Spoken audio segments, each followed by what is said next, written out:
Well, greetings and salutations, everybody. Welcome to my YouTube channel. My name is John Campea, and this is Open Mic. What's Open Mic? Well, you see, on the John Campea Show Monday through Friday, we save a little bit of time for some open questions from the live audience. But here on the weekends, it's all we do. It's just all open live questions from the audience, and that's what we're doing here today. And for those of you who are watching this live at the time, my apologies. This show was originally going to start airing at 4 p.m. Pacific Standard Time. However, me and Ann and a few of our friends went to Disneyland a little bit earlier today. It took a little bit longer to get home than we thought, so I pushed it 1 hour. So thank you for your patience, guys. And listen, we do have a bunch of stuff we're going to get to today. You guys have been firing in live questions as we've been getting ready for the show to begin, so let's not waste any time and jump right to it. And our first main question today is coming us from Luis Blanco, who writes, I thought Designated Survivor Season 3 was the best so far. I like longer seasons like you, but with 10 episodes, the pace of the season was perfect. I'm going to disagree with you on that. I did like Designated Survivor Season 3. I did like it. It's one of those shows that got canceled about the same time that Lucifer got canceled, and then Netflix saved it for another season, much like Netflix saved Lucifer for another season. And I'm glad that they did, and I did enjoy this season.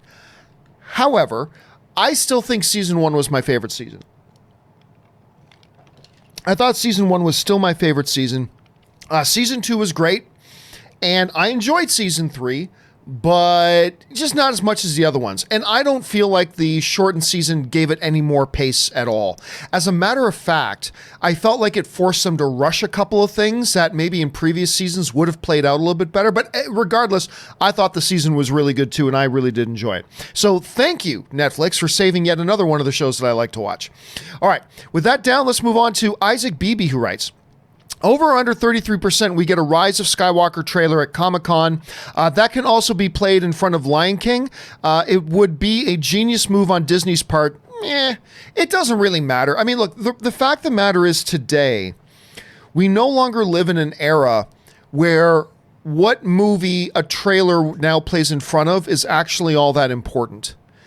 I mean, there's still some strategy to it, but the fact of the matter is, 99% of the time, people who first see a trailer will see it online or see it pop up in their social media feed. They'll see it pop up on their Instagram. They'll see it pop up on their Facebook, or they'll find it online, or people will share links to it.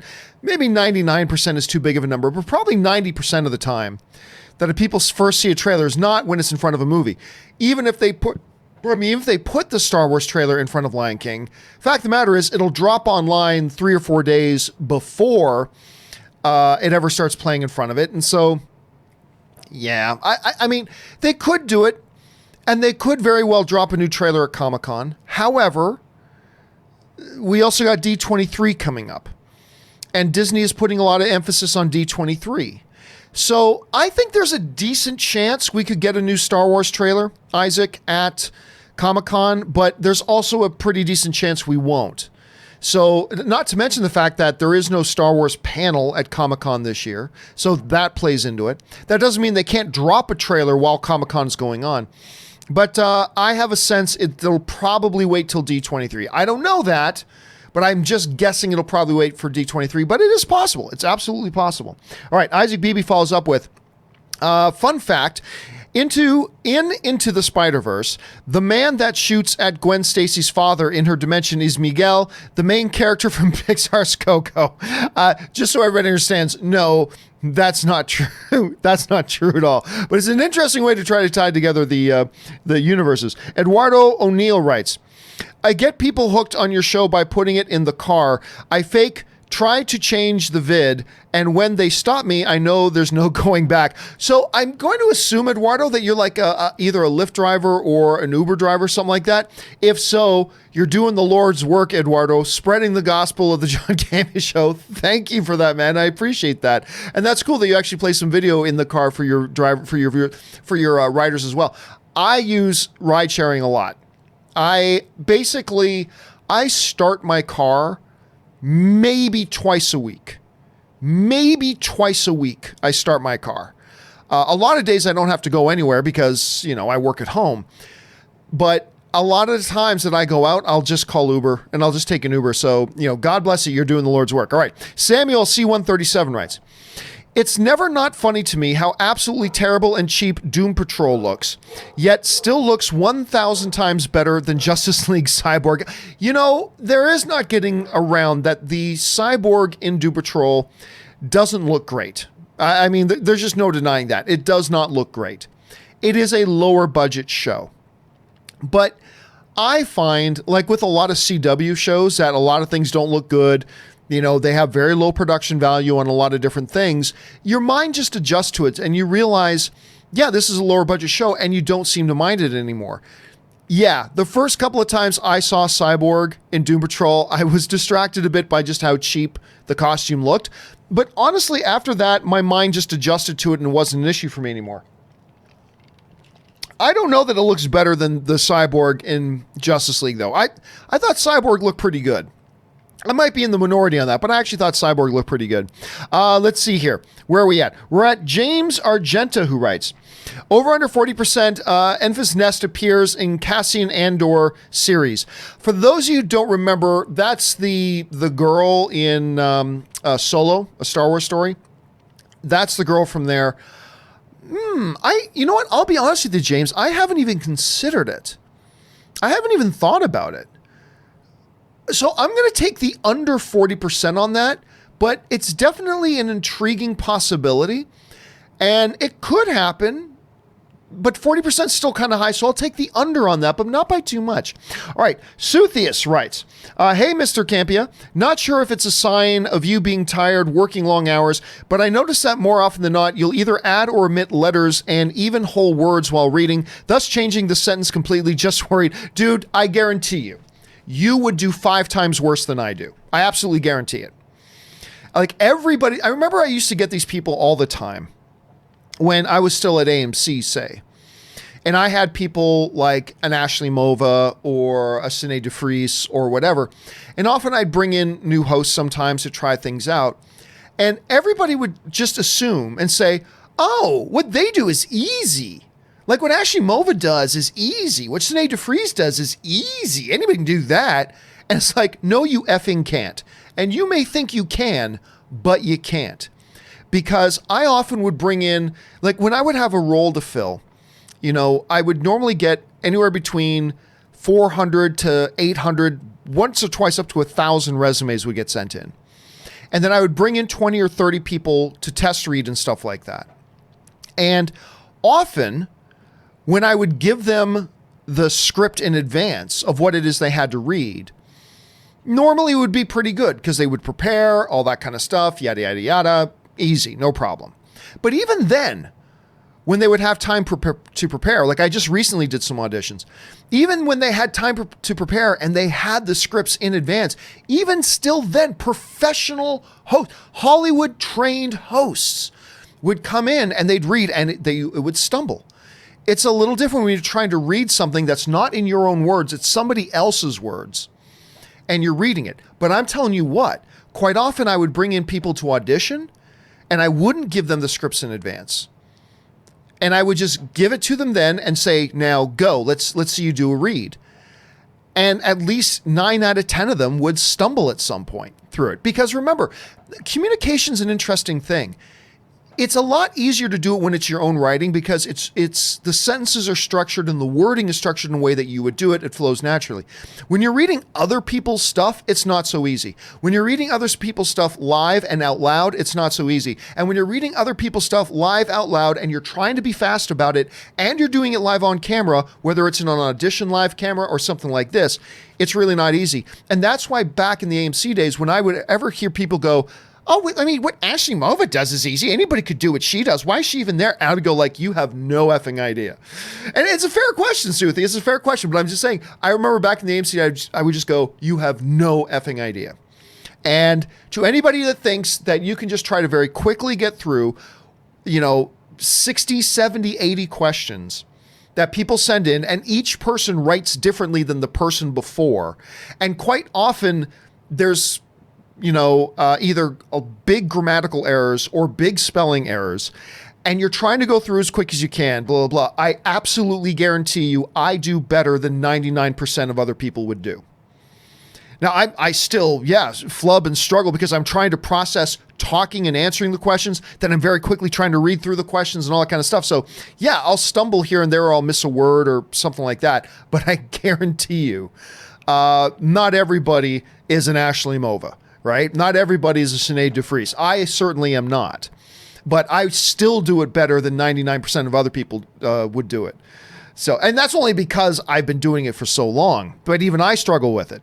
But believe you me, brother, it is way more interesting than you might think. It's way more challenging than you might think. But anyway, that's just my thoughts on that. But I appreciate you writing that in nonetheless, Sooth. Yes, I do. All right, Nick writes, thoughts on rumors and or confirmations that Lashana Lynch will be the next 007 in Bond 25, not the next James Bond, the next 007. I'm confused, LOL. Well, you know, it's funny. I caught that when I was at Disneyland today. I caught a little bit of that. I did not see, because I was at Disneyland, I wasn't going to do research. I didn't see who originated the story. I didn't see where the source was. I mean, maybe it's common knowledge now, a few hours later, but at the time I was at Disneyland, I didn't have time to do research. So, number one, I don't know if that's accurate. But let's go for a moment on the assumptions that it is accurate. If it is accurate, it makes perfect sense to me. It makes perfect sense. It's not a female James Bond. James Bond is still James Bond. It's just that another agent takes over the 007 role. If they're saying in the movie, and again, we don't know if this is true, I'm just saying for the sake of the discussion, let's go on the assumption that it's true just for a moment. If we're saying that in the movie James Bond has retired from the service and he's no longer Agent 007, then it only stands to reason that another agent would be given that designation, 007. And if that agent just happens to be Lynch, who, by the way, if their name sounds familiar, she was the girl who played Captain Marvel's best friend in Captain Marvel. Anyway, the pilot. Oh, I thought she was really good in Captain Marvel. Anyway, it seems to stand to reason that narratively would make sense, so why not her? I think that the headlines sound a little more sexy than they are, because the headlines create an impression that it's a new female James Bond. Well, no, James Bond is still James Bond, if the story is true. It's just that the new agent who took over his designation just happens to be Lashana Lynch. So, not really a big deal. This is actually a very, very minor thing, if the story is true. And again, that's a big if right now. Let's see. Nick follows up and writes, also, just realized the actor you most remind me of is Jason Bateman. In other ways, as well as physical appearance, apologies if not flattering. Hey, I'll take it. I will take it. I will take looking like Jason Bateman any day of the week, 100%. The two other celebrities I often get are either Wayne Gretzky. I've gotten Wayne Gretzky ever since I was a kid. And Liam Neeson. Those are the two I get most. So I'll take a Jason Bateman any day of the week, Nick. Okay, next up. Nick writes, oh, and I've been meaning to ask you this for a while. Do you have a list of, say, top 50 movies that people should/need to experience before they die? Yeah, me and John Schnepp did that once. I think we either did 50 or we did 100. I can't remember. But we did that. It was ages ago. It was back in the AMC days. And I know we did that once. But maybe you'd be able to find it. You might be able to find it if you do a search on YouTube for something like that. I can't remember exactly what we would have called it, but I know we did something like that at some point. All right, Orange Hand writes, some say Stranger Things relies too much on 80s nostalgia and references to Spielberg and Stephen King instead of forging its own identity. Your thoughts? That's stupid. That's stupid. If you look at the era of it that it's in, it is only natural that it would make those references. Just like if you make a show that happens today in present time, people make references to comic book movies. People make references to whatever else is going on. How many movies and TV shows have we seen make references to Kardashians or whatever, and so on and so forth? So to me, that's just consistent and makes sense. So unless I'm misunderstanding, which is possible, unless I'm misunderstanding the criticism, it sounds kind of an odd thing to criticize. Anyway, that's just me. Okay, Ryan Lohner writes, from yesterday, Three Below is the second of Guillermo del Toro's tales of Arcadia shows after Troll Hunters. He came up with the original story and his executive producer. They're both really good. Okay, so I'm very familiar with Troll Hunters. I had never heard of Three Below. And that was it. So on open mic yesterday, somebody brought up Three Below saying, hey, the second season and nobody's talking about it. There's no news stories. I'm like, I'm not surprised there's no news stories about it because I don't even know what it is. I never heard about it. So Ryan, thank you for the follow-up, sir, and give me that. Now, I know a lot of people really like Troll Hunters. I know there's a lot of people who like Troll Hunters. I've never really watched it. Well, I've watched a little bit of it myself, and it looks pretty cool. But I've never heard of Three Below, and I'm sure probably there's a lot of other people as well. But now I know a little bit more, and maybe I'll get around to checking that out. Thank you for that, Ryan. I appreciate the heads up. All right, Blu-ray Billy writes, Aladdin at 960 million worldwide. Can it do 1 billion? It can. I still don't think it's got enough legs left. It's almost finished its run. Like this weekend alone, let me just double check here. This weekend alone, it has dropped down to take in, it finally dropped out of the top 5. It took 8 weeks, but it finally dropped out of the top 5. It made 5.8 million. If it still has 40 more million to go, and that 5.8 is going to drop down to like 3.1 next weekend, I'd say it looks unlikely. So not a big deal though. I mean, who saw Aladdin making $960 million? You count that as a win. It may not get to that actual 1 billion number, although it's still possible, but probably unlikely, but who cares? It's a remarkable achievement for that movie. Really stoked for that. All right, Dave Atkins writes, thoughts on Sybil, Sally Field? She plays multiple personalities really well. Are you talking about like the 1970s miniseries Sybil? Because that's the only thing I can think of. I'm trying to think of another thing. Could it have been something else? Anyway, I'm aware of there being like in the late 70s, early 80s, there was a mini series. I don't know anything about it though. I never watched it. So, I mean, most mini series, I didn't watch a lot of mini series, in the 80s and 90s. I just saw very few of them. So no, don't have any. Unfortunately, I love Sally Field, but unfortunately I can't give any opinion on that particular miniseries because I never saw it. Mista47 writes, I'm sick of the complaining, guys. There's 5 Spider-Man movies you can watch without Iron Man Jr. in it. God forbid the MCU tries something new. Okay, that is a false argument, Mista. That's a false argument. All right? That's a false argument. So that's like saying if you love Superman, and they're going to say, okay, in the new Superman movie, he's a crab. I'm sorry, what did you say? Superman, in the new movie, he's going to be a crab. He's going to have he's going to have the S symbols on his big claws, and he's going to have all the crab legs, and he's going to walk around, and instead of saying he's from Krypton, he comes out of the sea, kind of like, because Little Mermaid's hot right now, so we're going to make Super Kal-El, we're going to call him Crab-El. His name's going to be Crab-El, and he's going to come out of the sea, blah, blah, blah. And if you raise an objection to it, well then, mister, we should just say, what? Heaven forbid that they should try something new. That's a false argument. I'm all for doing new things. I am all for doing new things. I am often criticized for how open I am to different movies and TV shows trying new things. So to go, heaven forbid they try something new, that's a false argument. That's a misdirect. All right? So if you want to talk about the Iron Man Jr. thing, let's stay to the realm of reality and stop making up false arguments. Anyway, Crab-El. Now someone's going to make that movie now that I said that. Now that I said that, somebody's going to... You watch. Sometime in the next 8 months, they're going to announce the Cartoon Network launching a Superman as a crab show, and it's going to be called Crab-El. You watch. It's going to happen. Anyway. Hey, look, I don't make any videos about it, but when it comes up, I'm going to address it. And if you can't deal with that, tough. I don't make 5 videos a week on Iron Man Jr. I don't do that. I haven't made any videos ever dedicated to talking about Spider-Man as just Iron Man Jr. now. I don't do. Go look through my video archive. Maybe you'll find one, but when the topic comes up, I'm going to address it. If you look through my video archives, I don't make videos complaining about the prequels, but if the prequels come up, I will mention it, that I don't like the prequels. So I don't mind them trying something new. What I don't like is the notion of the underlining philosophy that the only way to make Spider-Man relevant, interesting, and cool is to attach the identity of another superhero on him. That's what I object to. If you like all the changes you've made with him, you didn't address the Uncle Ben thing. You've made hot Aunt May. You've done a lot of things different, and I love it. I love it. But yes, I object to the notion that Spider-Man is so lame that the only way to make him not lame is to give him his own Iron Man outfit that's just painted like a Spider-Man costume. I don't like that. Now, that has not prevented me from loving this Spider-Man. That has not prevented me from loving Tom Holland's, manifestation of Spider-Man.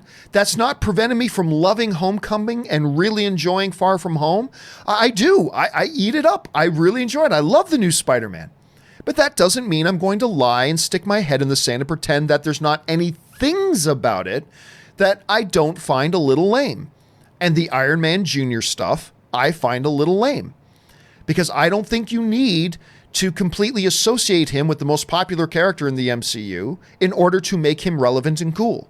That's just me, and you may disagree, and that's totally fine. We're allowed to disagree. That's thumbs up on that. No problem with that.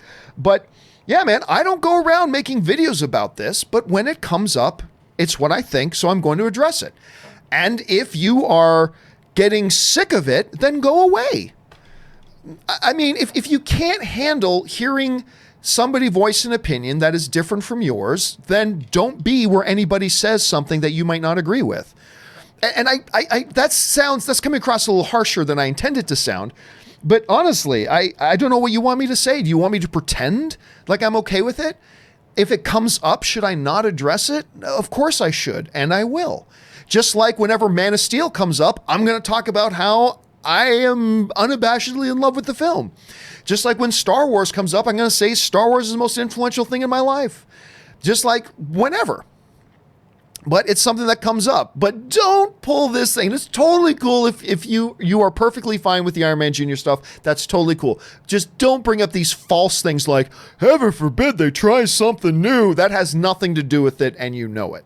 So let's be clear on that, brother. Let's just be clear on that. Okay, anyway.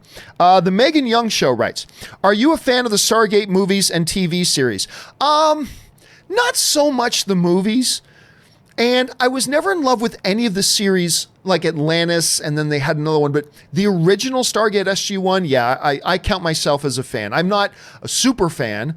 I couldn't tell you the episode names of all the episodes in the season, stuff like that, but I really did get a kick out of Stargate SG-1. I liked it. It is a far deeper mythology than a lot of people may think, just looking at the surface of it, but I thought it was a really well-constructed show. I wasn't thrilled on the standalone movies they did, not counting the Kurt Russell one.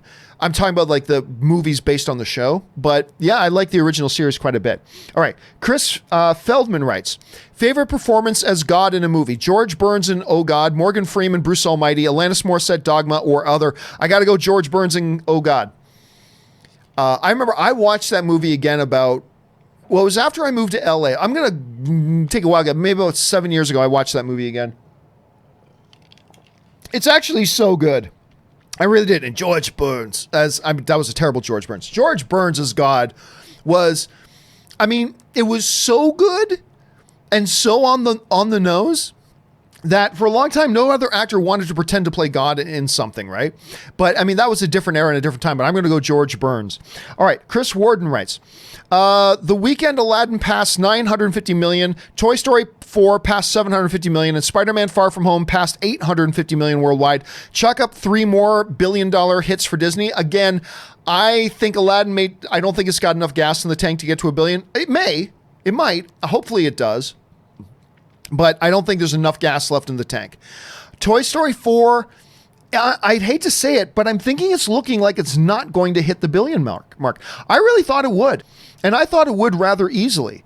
But at this point, and it's now sitting at 771 million, so it's got another roughly about 230 more million to go. Does it have another 230 million in it? I'm not sure. Spider-Man Far From Home is easy. Technically speaking, though, here's the thing. Spider-Man Far From Home is not a Disney film. It's a Sony film.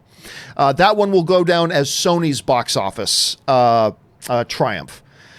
Spider-Man Far From Home will go down as Sony's box office triumph. And even like right now, if you look at the thing there, you see there at the top, Spider-Man Far From Home, and what does it say under studio? Sony. Yeah, so it counts as, when you think about it, not unfortunate, it's perfectly fine. It counts as a Sony one. So I'm not sure Aladdin can get there. I'm not sure Toy Story can get there, but they're both possible. And Spider-Man, unfortunately, does not count as a Disney film for that. That's a Sony film. All right, Nick writes, Endgame is 7 million away from Avatar. It's going to do it. Maybe. But it made like 1.6 this week. Next week, it's going to be probably 800,000. And by the way, with Lion King opening this week, taking up a lot of theaters, there's going to be even a lot less theaters for Avengers Endgame to be in there. I don't know. Look, like I said a long time ago, I have my doubts that it will, but if it does, it'll do it by the skin of its teeth. And even if it does, I guarantee you that sometime in the next 2 years, Disney is just going to re-release the original Avatar as a part of its promotion for Avatar 2, so Avatar can become the #1 film again worldwide all time, so that they can make that a part of the marketing for Avatar 2.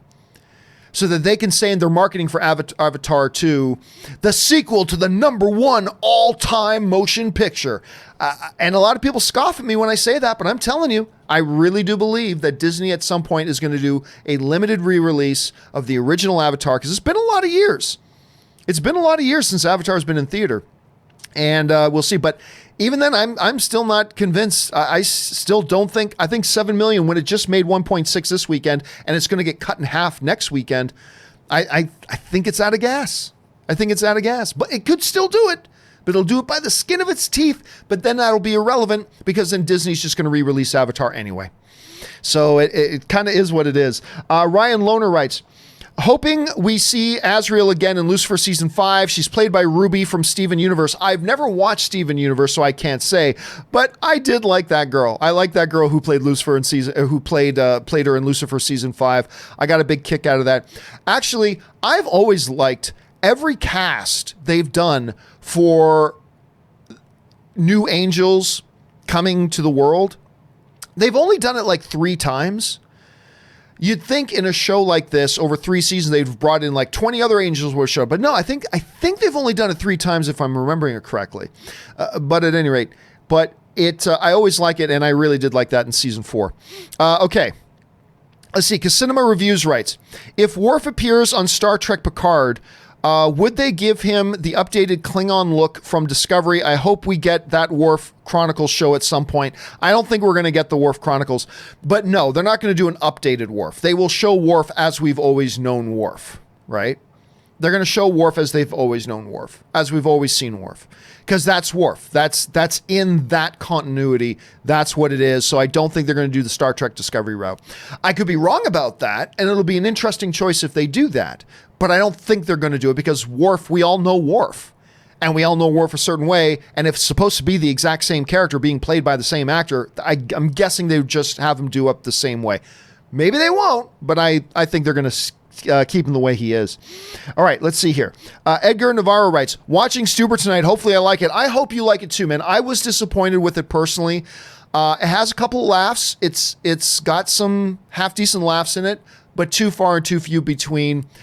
And it's just it's a badly made movie to me. You know how excited I was for Stuber. I was so pumped for Stuber, but not the worst movie in the world, not a complete trash heap or dumpster fire. But I got to admit, I was pretty disappointed with it, unfortunately. But I hope you like it, man. Amit Suresh writes, how did you become a film pundit and enter that area of work? Did you plan on this being a career for you when you were younger?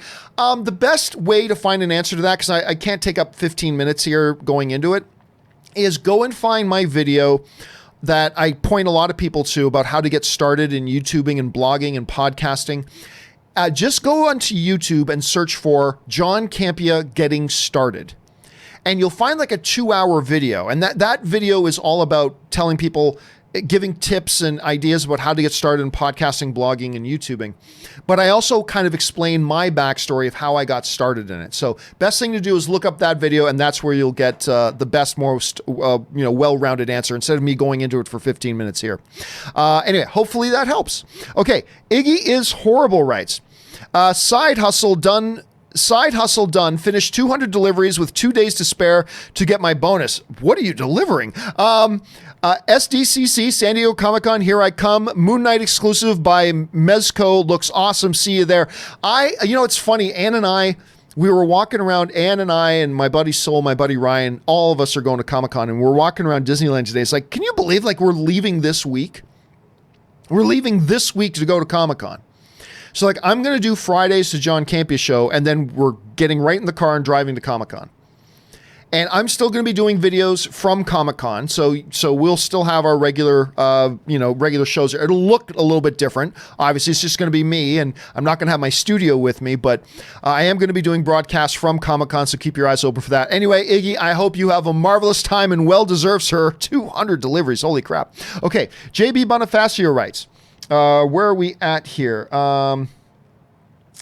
JB Bonifacio writes, the synth score is my favorite singular thing about Stranger Things. It's contemporary yet insanely nostalgic. John Carpenter would be proud. I'll tell you what, it's not something that I would turn on in my car and listen to as I'm driving, but it works so well for the show. It works so well for the show, and that's the important thing. It's not, can you listen to it outside? I don't care if you can listen to it outside the show. Frankly, I can't for a lot of Stranger Things stuff. But in the show, it works perfectly. It has become synonymous with the feel of the show. It's become synonymous with the tone of Stranger Things. And it works incredibly well, and I completely agree with you, JB. I really do. All right, Iggy is Horrible writes, so Sony maybe is thinking of Kraven for solo film. So for Spider-Man 3, you think maybe we can have another hunter go after him? Punisher, a la Amazing Spider-Man number 182. Theoretically they could, but I believe they said they're at least a couple years away from even being allowed to use those characters. And if they do, I'm not sure. I'll tell you what, though, Iggy. If they announce that Spider-Man 3, which is, I guess, what we're calling it at this point, Spider-Man Home 3, if they were to come out, say, at San Diego Comic-Con and say Spider-Man Home 3 is going to come out in 4 years, say it's going to come out in 2023, and it's going to be Spidey v. Punisher, San Diego will lose its mind, and the world will lose its mind. And I got to admit, I love the idea. I would rather see Kraven, but it sounds like they're going to set up Kraven and Venom in the Sonyverse, which is fine. I'm excited for that too. But if they were suddenly to say Spider-Man and Punisher, I'd be so down for that. I don't know that that's what they're going to do, but Iggy, if they do it, you and me, buddy, losing our minds with excitement. That sounds like it could be really fun. All right. Jesse Lopez writes, one of two. Deadpool actor Stefan Kapicic, I'm never sure if I say his name right. He's the guy who does the voice of Colossus in the Deadpool movies. Anyway, said that he would be interested in playing Kraven the Hunter in the Far From Home sequel. Jesse, my brother, an actor saying they'd be interested in being a movie star? Every actor out there, 99.9% of actors in the world are interested in playing Kraven the Hunter. Believe that. 100%. So it is not news that he's interested in playing Kraven the Hunter. Clearly he would be. Everybody is. So that's not news. Anyway, Jesse follows up and writes, still a big if for Kraven being in the sequel, but do you think he could pull it off as Kraven? Honestly, I have no idea. I never care about the questions about, could this actor play this role? To me, the only issue is the person a good actor? And quite frankly, I don't know if Stefan is a good actor or not. I'm not saying he's not. I am not saying he's not. I'm simply saying I don't know. So no, he wouldn't be my first choice because I simply don't know if he's a good actor or not. And that is the absolute only criteria that I'm worried about is, are they a talented actor? All the other details can be worked out later, but you got to start with somebody who's a good actor. And I don't know if he's a good actor or not. Now, the other thing you got to keep in mind here too is this: you're not going to see Kraven in the Far From Home sequel because I think Sony's made it clear that they're going to use Kraven. And it's Sony's decision. So I think the point is moot anyway. Now, that doesn't mean that Stefan couldn't go out and try to get the role playing Kraven in a Venom verse, in the Venom universe over at Sony. They could totally do that. But again, no, it's not, he's not a guy I would put on my list because I simply don't know if he's a good actor or not. But that's it. Iggy is Horrible writes, San Diego Comic-Con meetup suggestion at AMC and watch a movie with fans. Dude, to be like, seriously? I ain't going to spend my time going to a movie when I'm at Comic-Con. I can go to a movie anytime. I got 3 AMC theaters within a 12-minute walk of where I live. The AMC 6, the AMC 8, and then the big one, the AMC 16. It's right at the street. I'm not going to use, like, I only get out to San Diego once a year to go to Comic-Con. I'm not going to, and I don't think you'll want to use your time either. Dude, you just finished telling me you did 200 effing deliveries to earn yourself this trip to San Diego. Do you really want to use up some of your valuable time going to a movie? Unless it's like some special screening of something the rest of the world hasn't seen yet. That's different. That's a little bit different. But why would you want to use some of your time at San Diego? Brother, you just put in so much blood, sweat, and tears to earn this trip. Do you really want to use like 3 of your hours going to just an AMC movie theater to watch a movie you could watch back at home for nothing? Nah. And if I'm going to do a meet and greet, it's going to be where we can all stand around and talk for a bit. It's not going to be us sitting in a theater. It's going to be a place where we can stand around and talk for a bit. So no, I am not going to be making my meet and greet spot at an AMC theater to watch a movie, something I could do at home anyway. And if I'm going to have the opportunity to get together with some of you guys who watch the show, I don't want us to be sitting in a quiet movie theater and not being able to talk to each other. I want it to be somewhere where we can actually chat for a couple of minutes. But anyway, that's just me. So thank you for giving me a suggestion, Iggy, but I don't think that's the best one for us. And ultimately, I don't think you would enjoy it. That's the thing. I don't think you would enjoy it either. So anyway, there's that. Okay, let's see here. ZOMG Ruler writes, think Warner Brother doesn't want any DCEU recasts because MCU did. Let me try that again. Think WB doesn't want any DCEU recasts because MCU did. I'll be honest with you, ZMG. Sorry, but I'm not quite sure what it is you're asking. I apologize about that, brother. All right. Suthius writes, I honestly thought Far From Home at this point would be around 500 million. Nope. Check box office and it's at 847 million. Wow. Yeah, he'll stay. Yeah, I mean, right now, and I think your number might be banging up, 847 million is where it's at already. $1 billion, no problem. And remember, it was like over 500 million at the end of its first week. At the end of its first week, it was I think it was over 550 million already at the end of the first week, which is ridiculously impressive. Now, I've said this whole time, Spider-Man Far From Home will join the $1 billion club. The first Spider-Man Homecoming made over $800 million. It was beloved. People have loved him in Infinity War and in Endgame since. I think it just everything pointed to Spider-Man Far From Home being in the $1 billion club. So it'll cross that fairly easily. And I don't think even if it didn't hit the $1 billion club, I am 100% convinced that Sony wasn't going to pull him out of the MCU anyway, because this is exactly where Sony wanted everything to be. Everything is unfolding, to quote the Emperor, everything is unfolding the way Sony has foreseen it. Everything is coming up exactly the way Sony wants it to come up. They want Spider-Man in the MCU, making them lots of money. They want to have a successful Sonyverse of their own with Venom, Spider-Man Into the Spider-Verse, where they're winning Academy Awards and making money.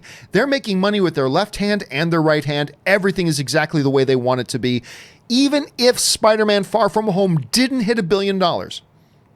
Because there was that story the other day that it seems like in the contract between Marvel and Sony, if Spider-Man Far From Home did not hit $1 billion, then Sony had the option of taking him out. If it did make $1 billion, then Disney would have the right to make one more Spider-Man film. But I'm telling you what, even if it didn't hit $1 billion, Sony wasn't going to pull him. They're too happy with the way things are going. They're thrilled with the way things are going. They're making tons of money off of it. He would have stayed anyway. So he's perfectly safe. He's perfectly safe for the way he is. And now they can just sit back and enjoy the success instead of worrying about whether they would have hit $1 billion, because it doesn't matter. They can just all sit back, laugh hysterically as they swim in their pools full of money and, give each other back rubs with, bottles of champagne. I mean, there's an image I shouldn't have put in anybody's head. But anyway, everything's good. Everything's good for everybody. Right? It's a win-win for everybody, Suthius. All right, Richard Karate writes, Part 1. With Judi Dench playing M in the Pierce Brosnan Bond and the Daniel Craig Bonds, because Let me try that again. With Judi Dench, this damn Judi Dench, playing M in the Pierce Brosnan Bond and the Daniel Craig Bonds. Cause in Casino Royale, James first gets his 007 number. These Craig movies are prequels. No, they're not. Part 2. So does that mean that the Pierce Brosnan Bonds are prequels too, as she is M in those two? No. We talked about this the other day, Richard, about the fact that Bonds is a different thing. The Bond films are neither prequels, reboots. Everyone is in continuity and everyone is a reboot. I mean, that's just the way it is. Everyone is a prequel. Everyone is a reboot. Everyone is a continuation. Everyone is a standalone. They are all of them and they are none of them. The Bond franchise stands unique that way. Every film, even when they appear to tie in, they're actually standalones. And even though they appear to be standalones, they're actually tied in. And they're actually reboots. But they're actually not. I mean, that is just the weird thing about Bond films. So, no, in a traditional sense, those aren't prequels to these ones and blah, blah. They really do approach each film one film at a time. And they'll all look like they're tied in, but they're not. And then they'll look like they're not, but they actually are. They are reboots, yet they are not. They are prequels, and yet they are not.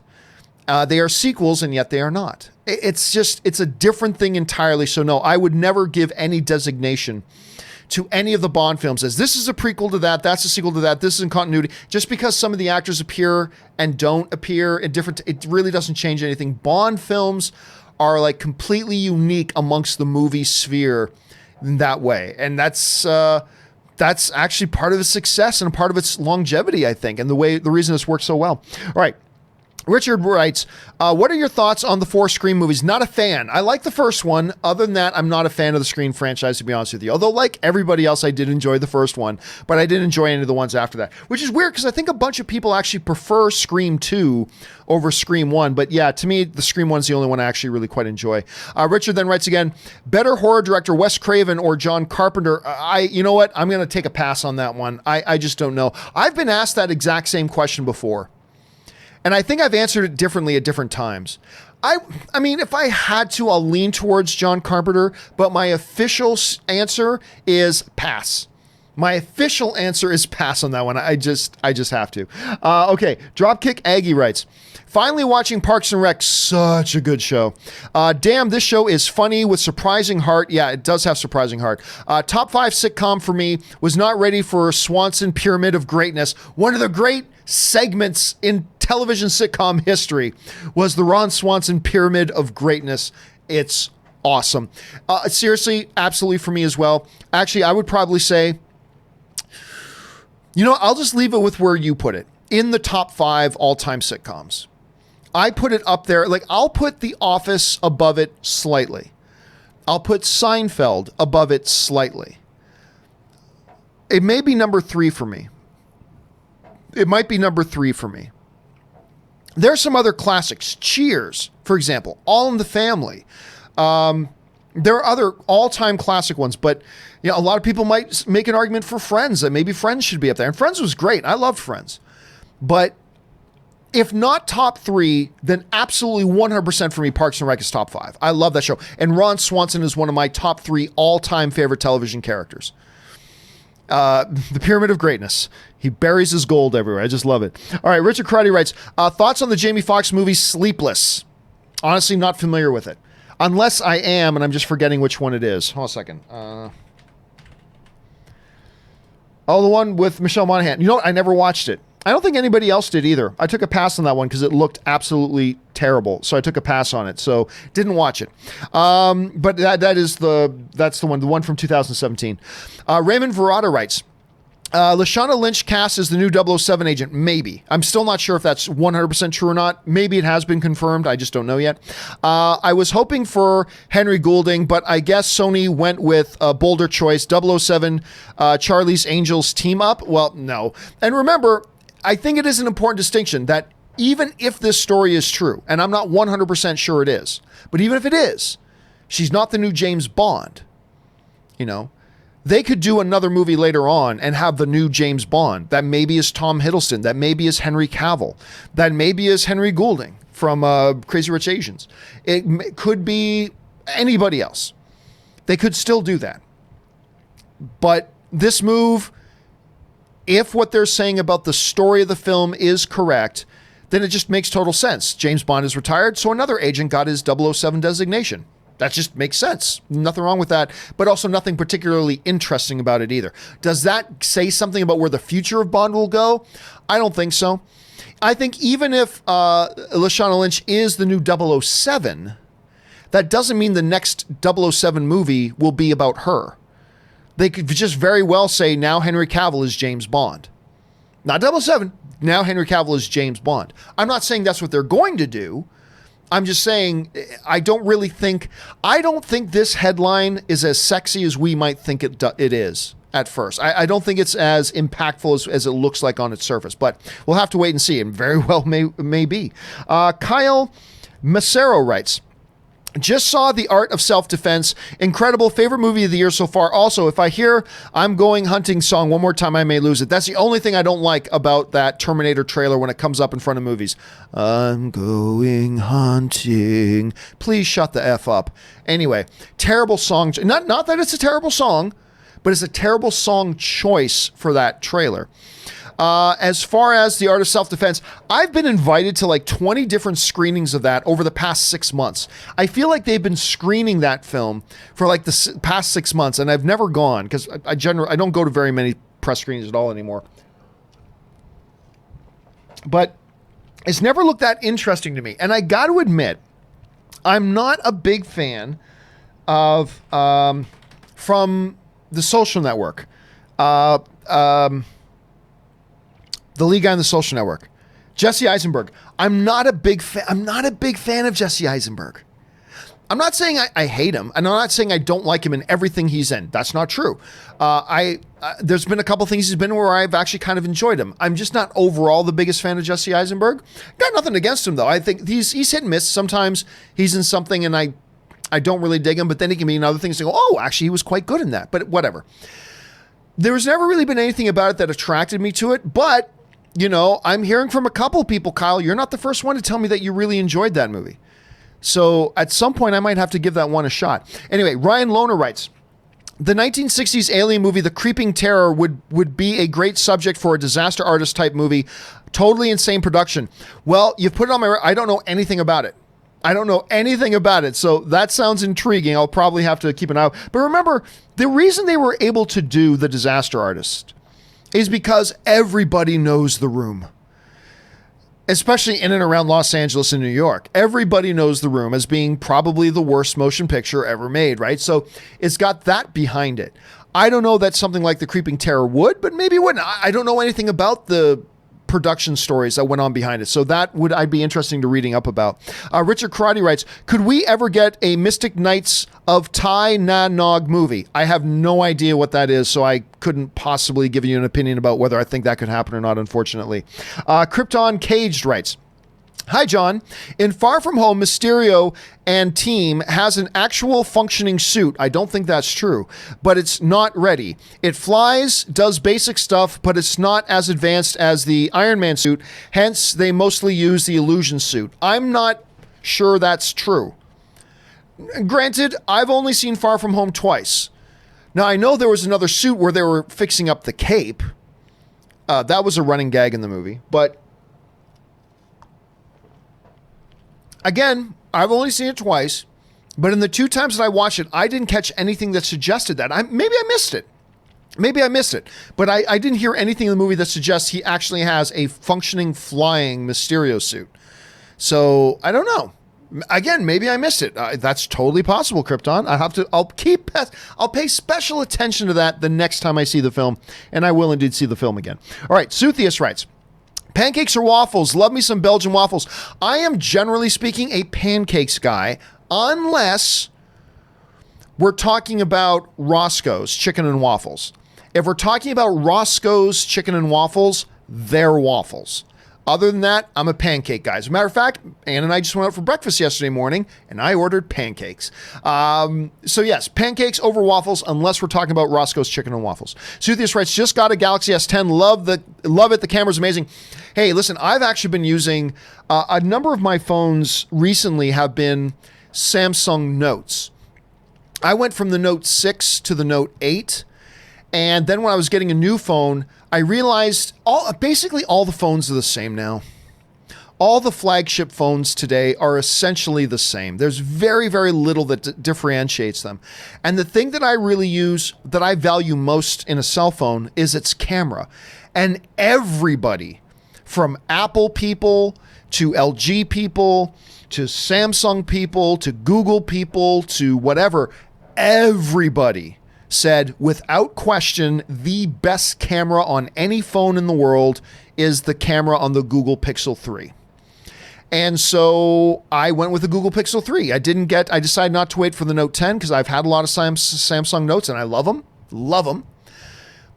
But this camera is the most insane camera I've ever used on a phone.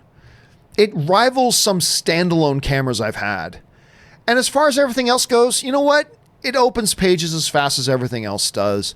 It's the same Instagram app. It's the same Twitter app. It's the same, YouTube Studio app. It's the same app on everything. They all open quick. They all run quick now. All the flagship phones are great, including the Samsung ones. They're fantastic. But and Anne still uses a Galaxy Note 8, and it's great. But I just bought my first Google phone, and it's the best phone I've ever owned. But I'm so impressed with the camera. But I've heard nothing but marvelous things about the S10. Nothing but marvelous things about it. Suthius writes, which y'all prefer, Disneyland or Universal? Disneyland.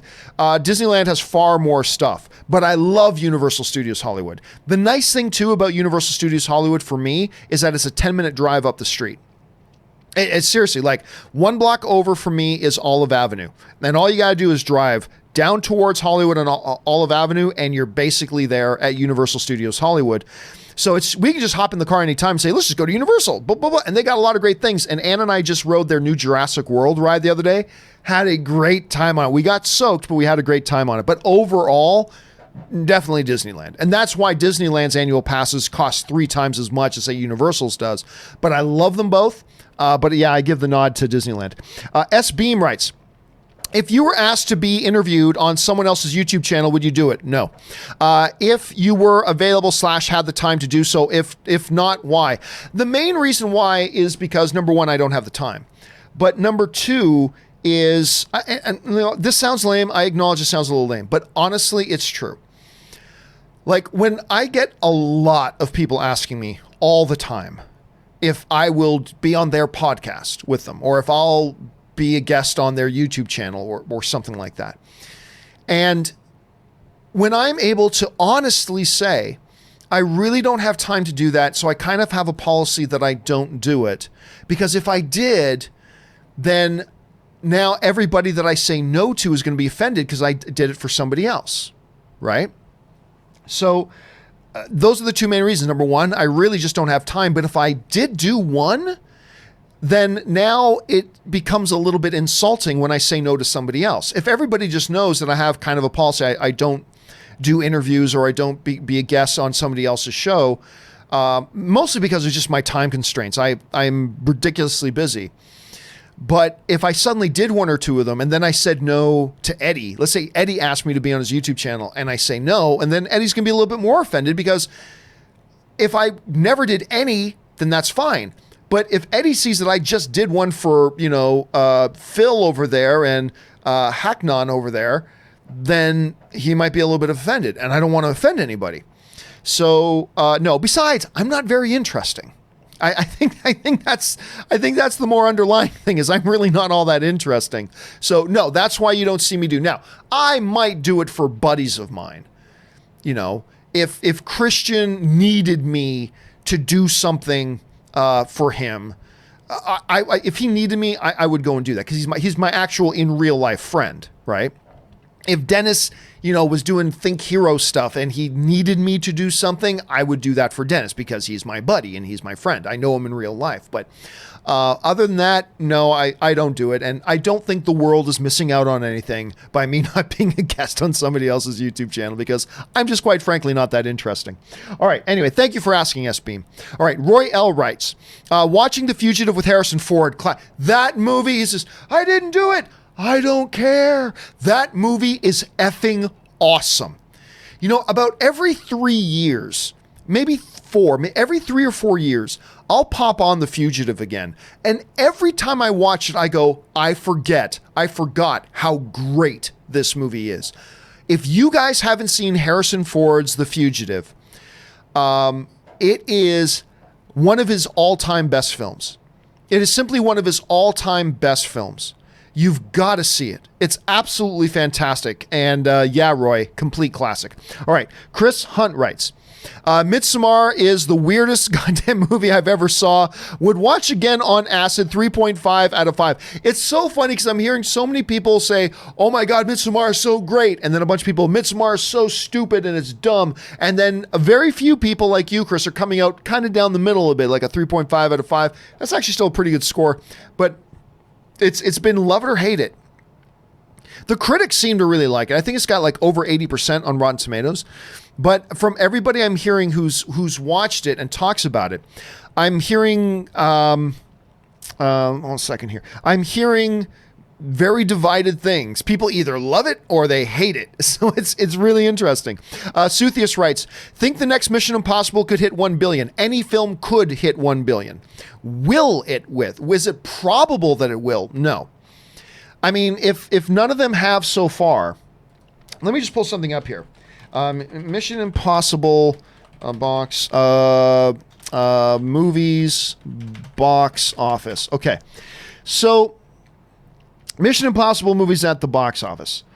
So Mission Impossible Fallout made 791. Mission Impossible Ghost Protocol made 694, so almost 700. Mission Impossible Rogue Nation made 682. So I don't know.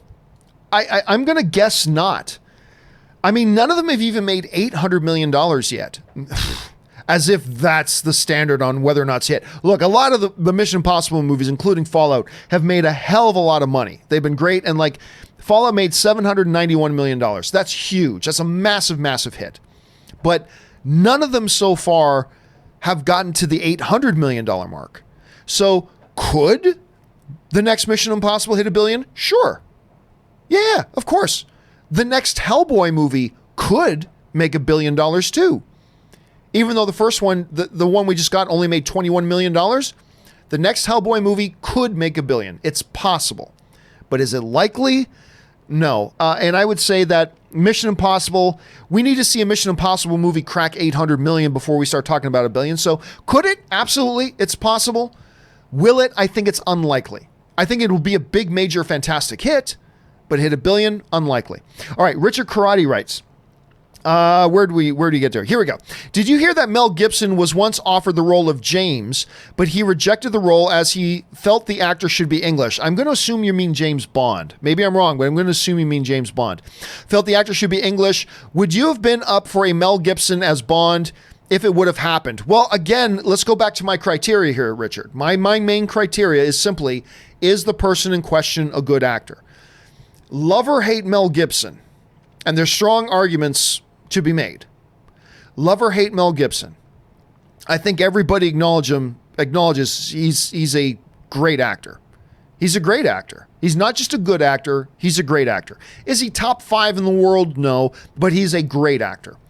So understanding that my underlying only thing talking about should X actor play X role is the actor a good actor? I think Mel Gibson's a very good actor. So yes, I would have been down for it. Would he have been my number one pick? That's a different question. Probably not. It's an interesting concept, but if they had announced that Mel Gibson was playing James Bond, not today, but if they had announced a decade ago that James Bond is going to be played by Mel Gibson, 10, 15 years ago, yeah, I would have been down for it because he's a good actor. And I think he would have done justice to the role. Would he have been my top pick? No. Would he have been in my top 3? Probably not, but he's a good actor, so I totally would have been down for it, and I would have given it a shot. Interesting story, though. Dylan Trost writes, I think we are on the verge of an epic 3-pronged final battle. Palpatine and his Sith Troopers army versus First Order, and Kylo versus Rey and Resistance. That seems to be what they're setting up. Now, some people are already speculating, and we're going to be as we're heading out of the summer now, and as we're getting closer, whether it's a Comic-Con or a D23, as we're getting closer to the next Star Wars trailer coming out, you're going to start seeing the speculation for Star Wars Episode 7 really ramp up once we get into August and past August. It does look right now like that's where they're heading. Now, some people are already speculating that you're going to see two of them team up. Like you might see Kylo and his First Order.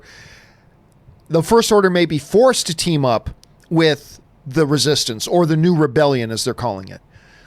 Or maybe the First Order and Palpatine will team up, and it's insurmountable for Rey and the Resistance, or the Rebellion, as it were. Who knows? So maybe it'll be a battle of three armies. Maybe it'll be a 2 versus 1 scenario. But I think we're going to get a much clearer picture of that once we see what I call the first true trailer. Like that first trailer that they dropped, I believe was in April, at Star Wars Celebration in Chicago. I really fall that under the category of a teaser. Once we get our first full trailer that's got like dialogue in it and it's got actually giving us a feel of the scenes and what the story is going to be, I think that's when we'll get a much clearer picture of this, and you're really going to hear the speculation ramp up 1,000 at that point. So we'll see. But I'm totally down. If it is a 3-way battle, kind of like a Hobbit Battle of the Five Armies or something, I'm totally down for that. I'm totally down for a fatal 3-way. Absolutely am. That would be great. Dylan Trost writes, love your new quick initial reaction videos. Thank you so much. For those of you who missed it, what Dylan's talking about is for Stuber and for Crawl, I came out of the theater after seeing it and recorded a quick 45-second to 1-minute video of myself, just giving a quick initial reaction. Then I did a full review the following day. And everybody seems to like them. So I'll do more. You guys like them? I'll do more. So the next time I go to the theater, when I come out, I will do a quick reaction as well. So thanks for that, Dylan. I appreciate that. Okay, Pool of Dead writes, I think we're going to see Cap back. Oh, I do too. 100%. 100%. Technically, he's still around, and they could de-age him somehow. I'm just a sucker for Cap and want to see more. Oh, yeah. No, I'm guaranteeing it. Within the next 5 years, we're going to see Captain America, played by Chris Evans, back again.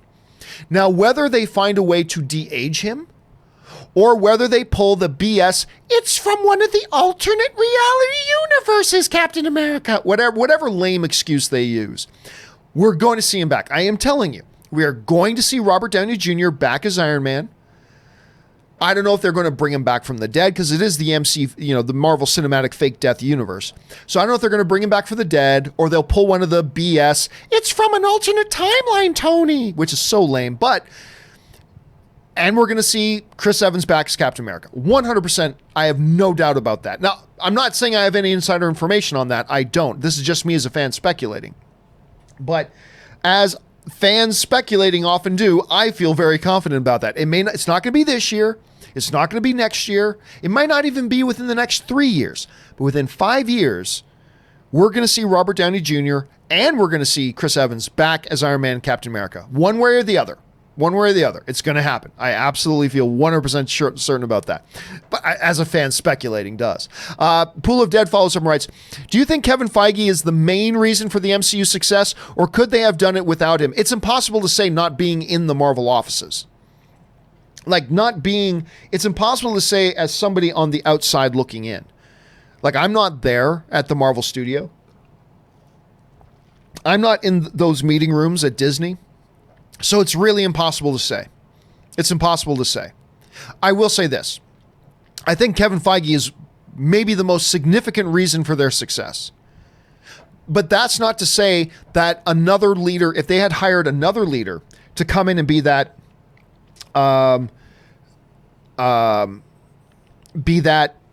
godfather of their universe, be the shepherd of that universe, they might have gotten another guy who's also very talented that maybe would have stepped in and done just as good, maybe better, maybe not quite as good of a job. That's possible too.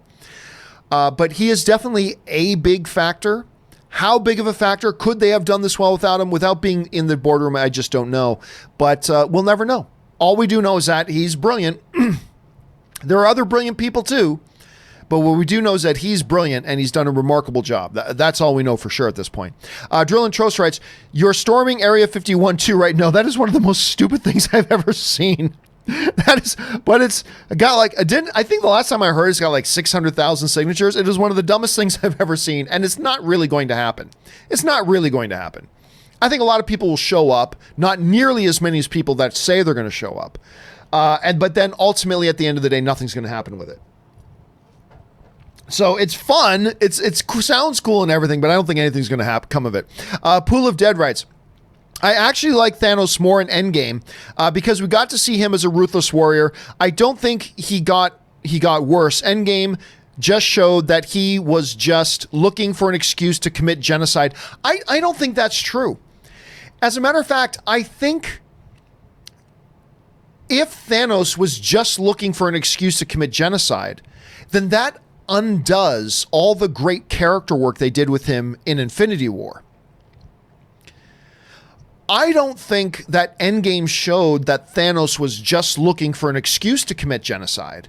I think what Endgame showed that while he sees himself as the hero trying to save, life by eliminating half of it, at the end of the day, he is still just evil. He's evil. And I think that's what Endgame showed. It highlighted the evil nature of his character. But I don't think that changes the fundamental underlying character work they did in Infinity War with him, that he sees himself as the hero of this story.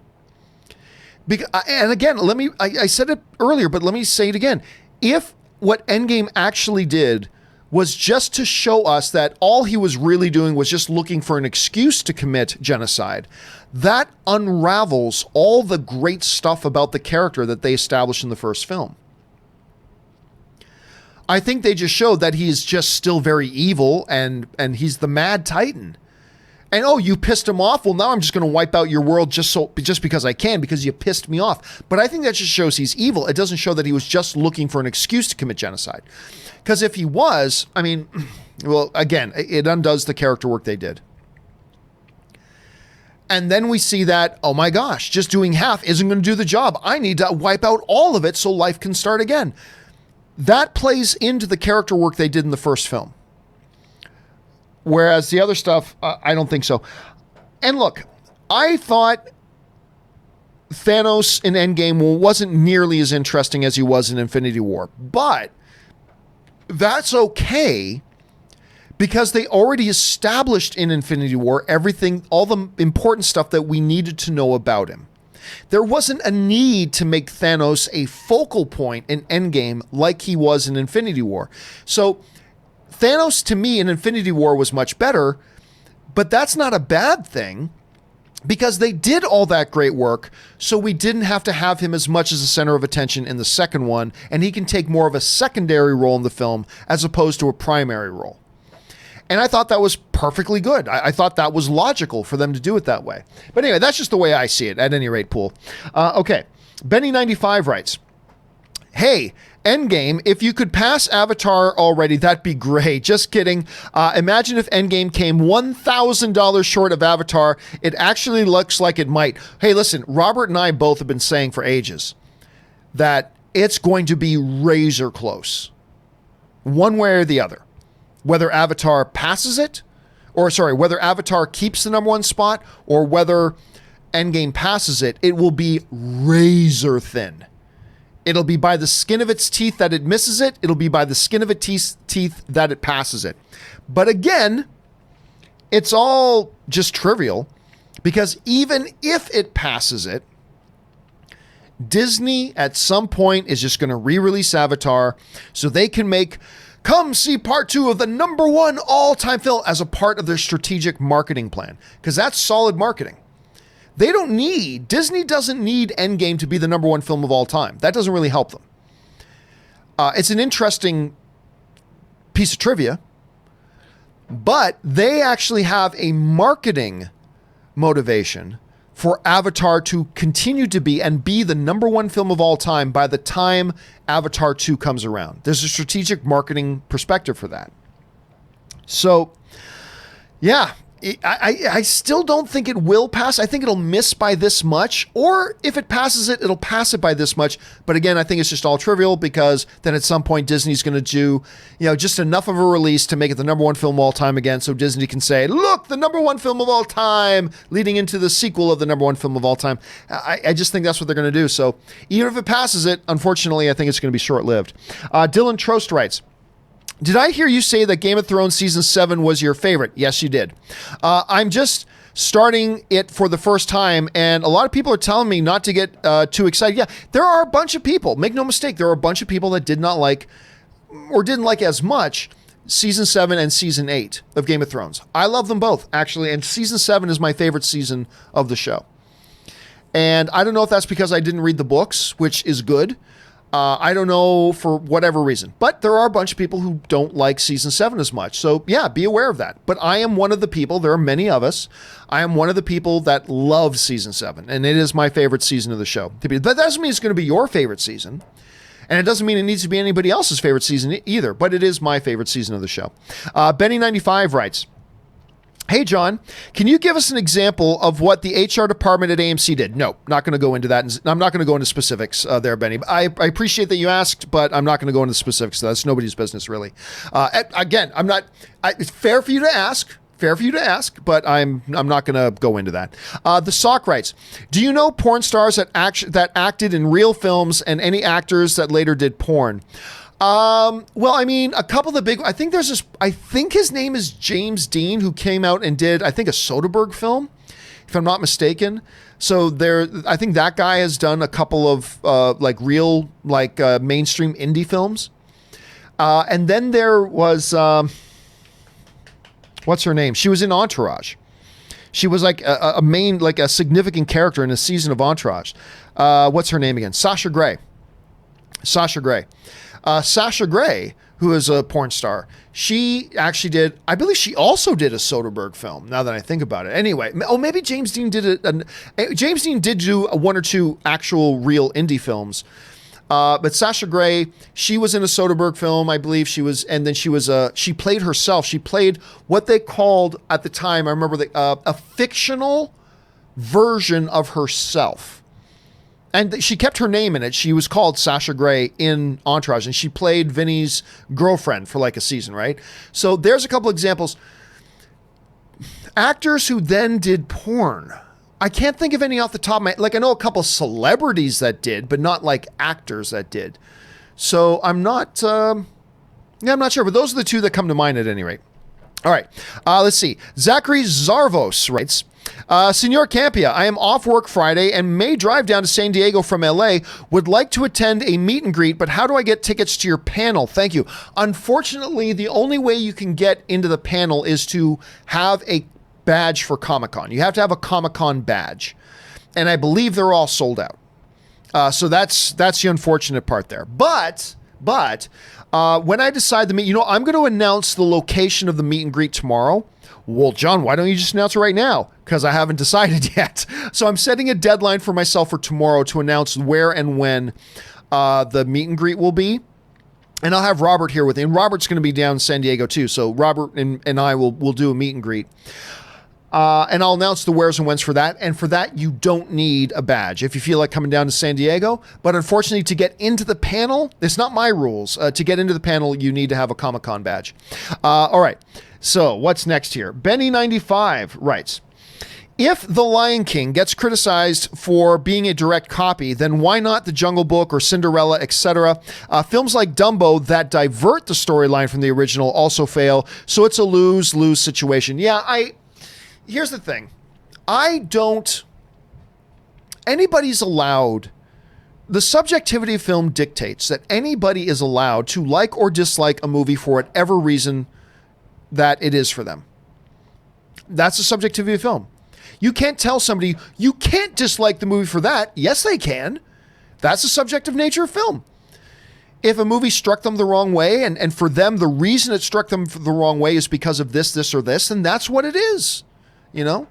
That's what it is. Now, I don't believe that we should criticize a movie for either being too different from original source material or for being too close to original source material. I think both of them are pseudo straw man arguments, to be honest with you. And I don't think they make a lot of sense. However, somebody still has the right, if that's what they feel, that's what they feel, and I acknowledge that. But I don't think there's strong reasons for doing it. I think there are probably other more valid reasons of doing it. But again, if that's what they feel, that's what they feel. More power to them. That's the subjective nature of film. But I don't believe being really close to the source material is either good or bad. And I don't believe being really different from source material is either good or bad. It's agnostic. The only thing that matters to me is, do you make an enjoyable movie? That's all that I care about. I don't care if you're making a movie based on the book and it's 100% accurate to the book. I don't care. Whether it is or isn't going to make me like or dislike the film. All I'm going to care about is the film good?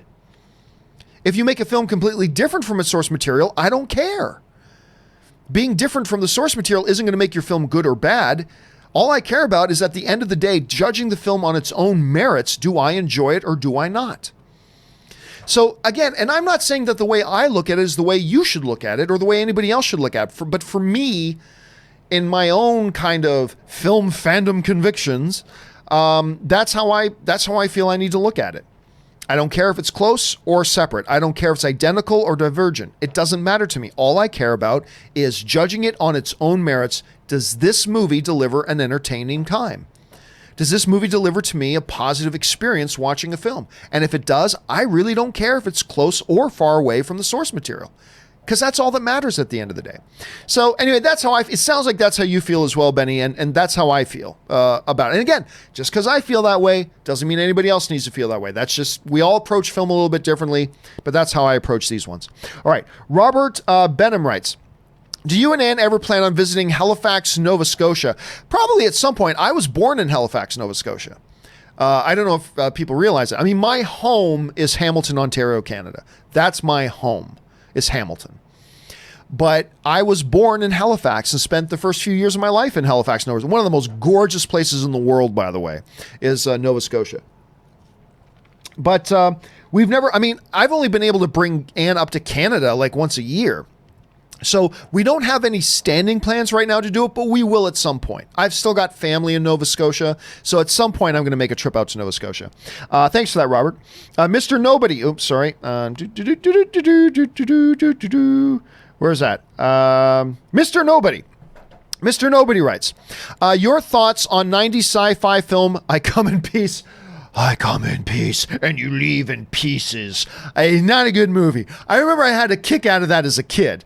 When I was younger, I got a kick out of that movie, but I don't find it. I mean, it's kind of achieved a little bit of a cult classic kind of status, but honestly, not one that I cherish by any stretch of the imagination. But it is what it is. But the very fact, Mr. Nobody, that you can mention it and a bunch of us will know exactly the movie we're talking about, kind of speaks to its longevity a little bit. But I gotta admit, I don't think it's a great film. Santez Henderson writes, have you been watching Krypton Season 2? No, not yet. I did like Season 1. I thought Season 1 was much better than it had any business being. It's not my favorite comic book show on television by any stretch, but I liked Season 1. But no, I've not seen any of Season 2. Thoughts on Zod being the half-brother of Jor-El? Well, I guess you just spoiled that for me, so it's not important, but you did just spoil it for me. Anyway, at first I hate it, but the idea adds something extra that I like. Again, I can't comment on it because I haven't seen it yet, but I probably, not this week, not next week, but probably in the next couple of months, I'll get around to watching Season 2. Because like I said, I did enjoy Season 1.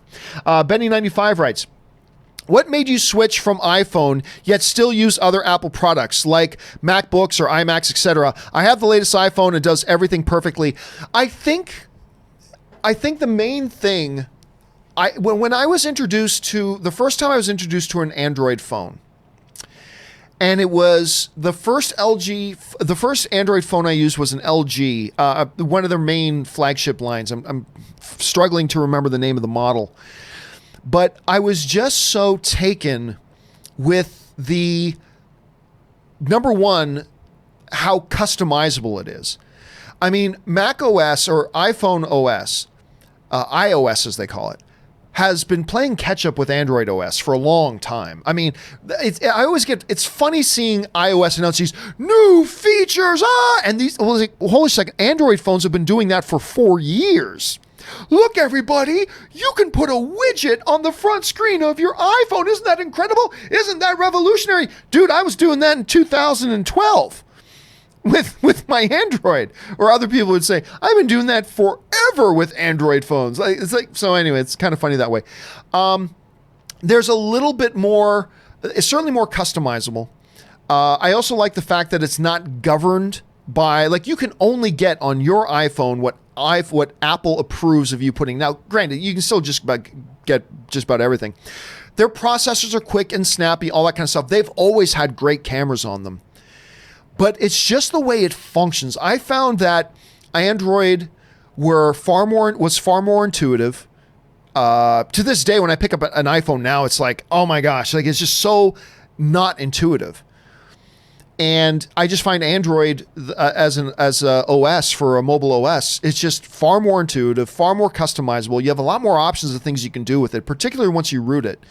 And all that kind of stuff. And there's just a lot more variety and option because, if you want an iPhone, you got one choice, iPhone. That's it. If I want an Android experience, I've got tons of good companies making some crappy ones, but some really great iPhones. And I have a lot more of options and things I can do with it. And ultimately, that's what really drove me to going, you know what? I want to switch over to Android. That said, iOS, like when you say why switch from an iPhone but still keep other Macs, they're two totally different things. They're completely different things. I still love the Mac experience. I do. Now, full disclosure, my main rig right now is a PC. I just got about a few months ago this new beast of a machine, and it is my main workhorse computer. For a long time it was Macs. I still have MacBooks that I use and stuff like that. I love the Mac experience. I do. I think it's wonderful. But, I've also found that just a few years ago, I found that the performance difference between Macs and PCs, particularly when it comes to production stuff, was massive. There was a massive gulf. There was just like, I would work on PCs, working on production stuff, and then I'd work on a Mac, and it was always a much better experience working on a Mac. But in recent years, that gap has closed a lot. And now I find doing a lot of production work on a PC to be very enjoyable as well. Very enjoyable. Now, don't get me wrong. If I had the choice and everything else was equal and they cost the exact same, I would probably still go for a Mac instead of a PC. But the fact of the matter is, to get the PC that I have, if I were to have gotten at the time a similarly spec'd Mac machine, I was going to be spending about $2,000 more. And considering that the performance difference, in my opinion, it's just my opinion, between Macs and PCs when it comes to production software has closed. Because it used to be like this far apart, but now it's very, very close. And so I'm a man of, I guess you could say I'm a technology swinger. I'm a swinger when it comes to technology. I'll go over here and make out with my Mac and come over here and make out with my PC. I've used an iPhone. I personally like using Android right now. I just like using whatever works is the main thing for me. And when it comes to phones, and a lot of people disagree with me, and that's totally fine. But I love my Macs and I love my PCs, and I really respect the iPhones. But to me, the Android experience is just a better experience. But that's just me. And that's the beautiful thing about it. It's so personal. What works best for me isn't necessarily what's going to work best for you and your needs for your mobile device, right? For your needs as a mobile device, the iPhone may be the exact thing you need. For me and the way I use a mobile device, the Android is what I absolutely need. So it's wonderful that we have so many great options, though. It's wonderful that we have so many great options, and the phones are just getting better. Computers are just getting better. It's a wonderful world we live in. It's a wonderful world we live in, Benny. All right. Giovanni Cortez writes, would have absolutely loved to have seen a post-credit scene regarding the intro of the Sinister Six, since it was kind of teased at the end of Homecoming. I don't really feel like it was. And again, I don't want them to do Sinister Six. Straight up, I'll be honest with you. I don't want them doing Sinister Six. I think they tried Sinister Six. I think that's too messy of a thing to try. I think Sony is very shy about Sinister Six. I don't think Sony would even allow Marvel. Even if Marvel wanted to do Sinister Six, I don't think Sony's going to let them. Now, for all we know, Sony and Marvel right now are planning their Sinister Six movie. For all we know, that could totally be possible. 100% it could be. But I really feel, as a fan, totally a speculation, but what I've sensed for a while is that Sony, their whole attempt to get into Sinister Six territory really bit them in the ass. And I think they have recoiled from that a lot. And I think they have no interest in there being a Sinister Six. And I don't think that even if Marvel wanted to do Sinister Six, which I don't think they do either, but even if Marvel wanted to do it, I don't think Sony will let them. And you got to remember, Sony has the final word on all that stuff. So I don't think so. And quite frankly, I don't want it personally. But a lot of you guys are asking about it, so there might be a bigger hunger out there for it than you might realize. But I think it would be a bad idea personally, and I don't think Sony's ever going to let it happen. Ever is the wrong word. I don't think we're going to see Sony let it happen anytime soon. Let's just say that. Sharon Carter writes, thoughts on the Hills Have Eyes remake? I liked it. I don't know that it's as good as the original or anything like that, but it was a very different, like for a remake, it was a very different kind of feel. And I know not everybody loved it all that much, Sharon, but I actually got a kick out of it. The American Assassin writes, so people that were blipped who were flying are dead now. This is like the 8th time I've been asked this question. No, what I think probably happened was that for that small percentage of the population that got snapped out of existence while they were in a plane, I have a feeling instead of reappearing 20,000 feet above Chicago, they probably reappeared back in seat 7B in that plane, wherever that plane is parked. That's what I think probably happened. I got nothing to back that up with, but that seems to make the most sense to me. But I've had like 7 people ask me that exact question already. But I guess it's what's on everybody's mind. King Eminem writes, whose paper you're buying? Dunder Mifflin or Michael Scott Paper Company? Remember, you get pancakes with Scott's Paper Company. Well, remember, I'm probably buying them from Michael Scott's Paper Company because, remember, he gave lower prices. Now, of course, lower prices is what ultimately drove the Michael Scott Paper Company out of business, but I would have bought an order. If I had a choice, I can buy one order of paper right now from Dunder Mifflin or Michael Scott's. I'm buying it from Michael Scott's because they had the lower prices. But then in the long term, they would go out of business, so then I'd have to just go back to Dunder Mifflin anyway. All right, Bradley Brody writes, first off, John Campea, you're a legend. Thank you so much, Bradley. I appreciate that, man. Second, what would you think about a potential Blair Underwood or Malik Yoba for the role of Lucius Fox in Matt Reeves' Batman? Keep up the filthy-ish. For Bradley, I appreciate that very much. But again, I'm just going to give you the same answer I give whenever somebody asks me, what do you think about X actor for X role? My answer is always the same. I don't care. I don't care. Because like you're saying, for all we know, Blair Underwood, like let's say they even do, we don't even know that there is going to be a Lucius Fox in Matt Reeves' Batman. So why talk about it? But even if there is, we have no idea what that character is going to be like. So since I haven't read the script, I have no idea what actor would be good. You know what I'm saying? I have no idea what actor would be a good fit for that role or not. And a bad director tailors the character to fit the actor. That's what a bad director does. There are very rare exceptions, but there are some exceptions. But for the most part, a bad director will tailor the character to fit the actor. A good director gets the actor to fit the role. And since we have no idea what the role really is, I can't even begin to imagine what actor should play it or if X actor would be a good fit or not. So that's why when I usually go, all I care about is it a good actor? That's all I really care about. Because I have no idea. I mean, the most important thing is fit, but since I don't know the script and I don't know what this character is going to be like in the movie, I can't give an opinion as to whether I think it's a good fit or not, for the most part. So that's why I tend to try to avoid the conversations about, hey, do you think Ryan Gosling would be a good fit to play the new Flash? I don't know. I don't care. All I care about is it a good actor? He's a good actor, so fine, I'd be up for it, but I also be up for 500 other actors. So By the way, I like Blair Underwood. And while I do not even like Agents of S.H.I.E.L.D., I liked his small role in Agents of S.H.I.E.L.D. I liked him in that show. But anyway. But at the end of the day, I don't care because I don't know anything about the character. I don't know who would fit him well or not. But I'm always down for Blair Underwood in anything because he's a good actor. So sure, but no more, no less than about 200 other guys we could mention playing the role because it is what it is. So yeah, Bradley, I don't care because I don't know. I just don't know. So that's why normally I take a pass on, John, what do you think about X actor in X role? Things, because there's really nothing for us to talk about since we don't know whether that actor is a good fit for the character because we don't know anything about the character at this point.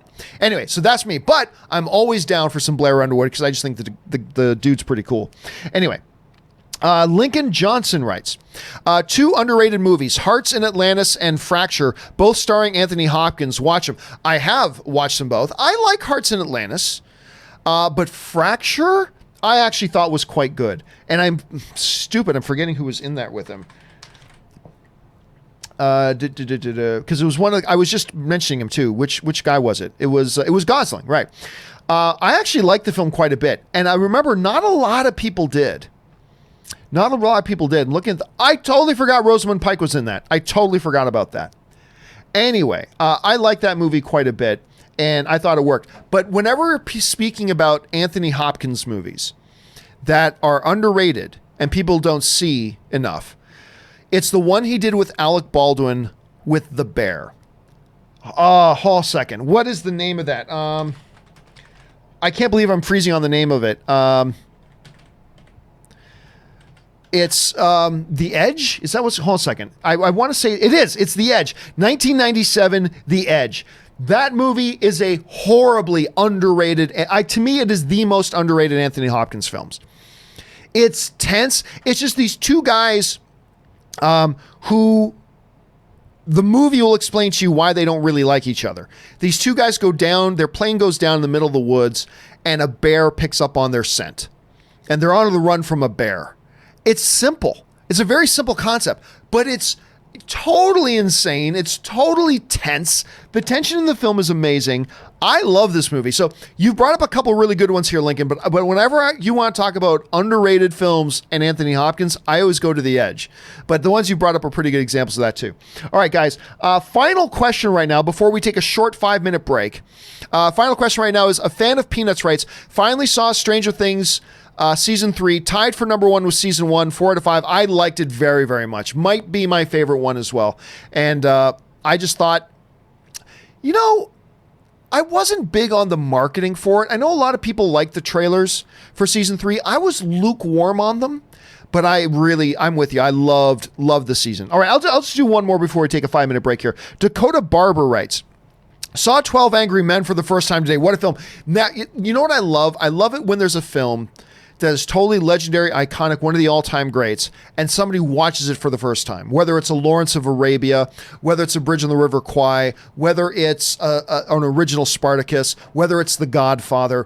12 Angry Men is one of those. And it is one of the greats, and it's awesome that you took some time to go watch it, Dakota. That's awesome. All right. Okay, guys, I'm going to take, if you don't mind, a quick 5-minute break. We've been going for about an hour and a half now. I'm going to take a 5-minute break, which I'm going to use to go and refill my drink, use the bathroom quickly, give my voice just a moment to rest up, and then we'll be right back in just 5 minutes to pick things up. If anybody else comes along in the live chat and says, hey, where's the show? Just say, hey, Campea's just taking a 5-minute break. He'll be right back. So, yes, there you go, guys. We'll be right back. I'll see you in just a minute.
And we are back. I got finished doing everything I needed to do a little quicker than I thought I would, and I just found out that Kaori and my buddy Ryan and Ann are all downstairs waiting for me, apparently, to come down and play some Mario Party and eat dinner.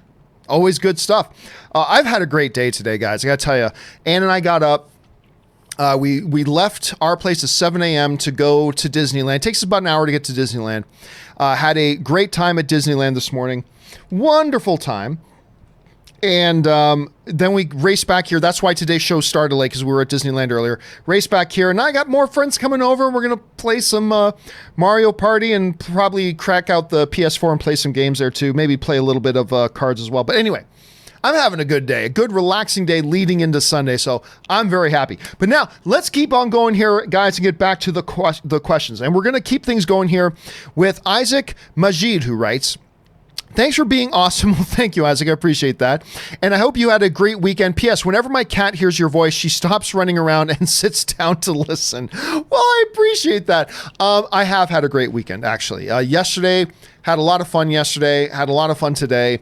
It's been, it's the type of weekend I just really like having. I mean, it's been busy, but a lot of relaxation, a lot of fun. It's been one of those weekends for me, actually. It's been like a getting your batteries recharged kind of weekends.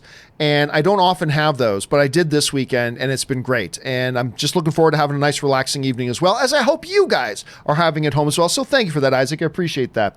All right, a fan of Peanuts writes, rewatched American Gangster, stunning work. Directing, writing, and acting and editing, Denzel roars with authority, owning every frame, some of his finest work. And you know what the funny thing is? I'm not the biggest fan of American Gangster. Don't get me wrong, I like the movie. Between thumbs up and thumbs down, I give the movie a thumbs up. Russell Crowe's in there as well. It's a good movie. Most of my friends, and you're on the side of most of my friends, Peanuts, because most of my friends really actually love that movie. Love it. And while I am in the pro side with you all, I just don't quite love it as much as a lot of you guys do. But it's a good one. It's absolutely a good one. So there you go. And Denzel, I mean, let's call it what it is. Denzel owns everything he does. You know, he owns everything he does. And like every single scene he's in, every single movie he does, every single type of character he does, he just owns it. And I believe Ridley Scott directed it as well. So you put that in there as well. It's a nice combination. Good film. But, you know, don't worry about it that I don't love it as much as everybody else. I do like it, but I don't love it as much as everybody else. But you are in the majority. Most people actually seem to like that movie more than I do. Ryan Lohner writes, the source for the new 007 story is the Daily Mail. A right-wing tabloid that hates anything woke. Make of that what you will. Yeah, well, Daily Mail is... They've been right on a few things. They're normally, like usually most stories that come out of the Daily Mail normally get debunked, but that doesn't mean they're always wrong. They're not always wrong. Sometimes they actually do get some true information and they report it. I don't know about anything else. I'm just talking about movies. I don't know how accurate or inaccurate their reporting on other things in the world are. I have no idea. Maybe they're the most accurate in the world. I'm just talking about movies and that's it. They're quasi-accurate with their movie stuff. So I'm going to file this one right now under interesting rumor. You know, if that's where it's coming from, and thank you for doing that research, Ryan, but if that's where it's coming out of, then I'm going to file that one under interesting rumor for now. And we'll see if it turns out to be true or not. All right. Manny Garcia writes, I don't think Spidey will be the new Iron Man. Don't think MCU will make Spidey the lead in their universe when Sony holds the rights. I mean, yeah. Well, for a couple of reasons too, right? Like some people have asked me, hey, John, do you think they're going to make Spider-Man the new leader of the Avengers? I'm like, really? A high school kid? A high school kid who, as soon as he got advanced technology, sorry, this isn't a spoiler review. So I almost gave a big spoiler away from the movie. But honestly, really, a high school kid who's more concerned about how does... getting time with his girlfriend than doing other things. No, Spider-Man is great. This Spider-Man is great, but he's not going to be the leader of the Avengers by any stretch of the imagination. And no, you're absolutely right. Because of that, they're not going to focus the MCU around him, especially because Sony not only controls the future of Spider-Man, they have veto power over anything Marvel wants to do with Spider-Man. So it doesn't seem to be good strategic points, so I don't think so. But that doesn't mean it's impossible. Doesn't mean it's impossible. Mad1306 writes, have you heard Lashana Lynch is the next 007? Well, again, that's coming from the Daily Mail, so let's take that with a big grain of salt and just file it under, once again, interesting rumor. Interesting rumor. We talked about it a little bit earlier, by the way. Let's see here. Michael Pacheco writes, the Once Upon a Time in Hollywood trailer was a bit underwhelming in my opinion. Tarantino is saving the great stuff for the movie, right? I don't know. I thought it was great. I like everything about Tarantino films is atmosphere and tone. Whether even when you're looking at his more Hollywoodish type of films like Inglourious Bastards, whether you're talking about something like, and this has his DNA all over it. I thought it was great. I really do. I think this is an interesting sounding story. I think the environment and the era that they're putting in sounds great. So I personally was completely bought in. Now, the first one I found a little underwhelming. But the second one I totally got into. So I'm looking forward to it, man. I don't think you need to show all the big, I'm going to hatchet your face in half. I don't think you need to show that to be an interesting trailer, and that's not necessarily what you're saying either, Michael. I'm not suggesting that's what you're saying, buddy. But yeah, but that's the interesting thing. Trailers are as subjective as movies themselves. Some trailers will work for some people and they won't work for others. Like in this case, the particularly the second and the third trailers for Once Upon a Time in Hollywood, they really did work for me. But apparently they haven't worked all that well for you. So we'll see. We'll see what happens. I do know that early word coming out of the Cannes Film Festival is that everybody seemed to really like it. So we'll see how that all turns out. Dakota writes, how did the nickname Fat Checkered originates? No idea. First of all, I don't know what... Are you talking about Fat Checker? I don't even know what that is. I have no idea what that is, to be honest with you. All right. Bradley Brody writes, what would you think about maybe a Flashpoint movie, if The Flash ever gets filmed, that at the end, when Barry fixes everything, he goes to Wayne Manor to see an older Battinson with slight aging tech? Well, I don't know. Look, even that proposition, Bradley, heavily relies on some assumptions you're making about the upcoming Matt Reeves Batman, which quite frankly right now, there's a number of things about Matt Reeves' Batman that people think are confirmed facts when really they're still unsubstantiated. There's a lot of things that people are assuming are confirmed facts about the upcoming Matt Reeves film that actually nobody has officially confirmed. So really, at the end of the day, other than the fact that Robert Pattinson is playing the new Batman, we don't know anything about this Batman film. We actually don't know anything about it. So predicating a future notion on what, say, a Flash movie will do, which, by the way, they got to cast a new Flash because Ezra Miller isn't your Flash anymore.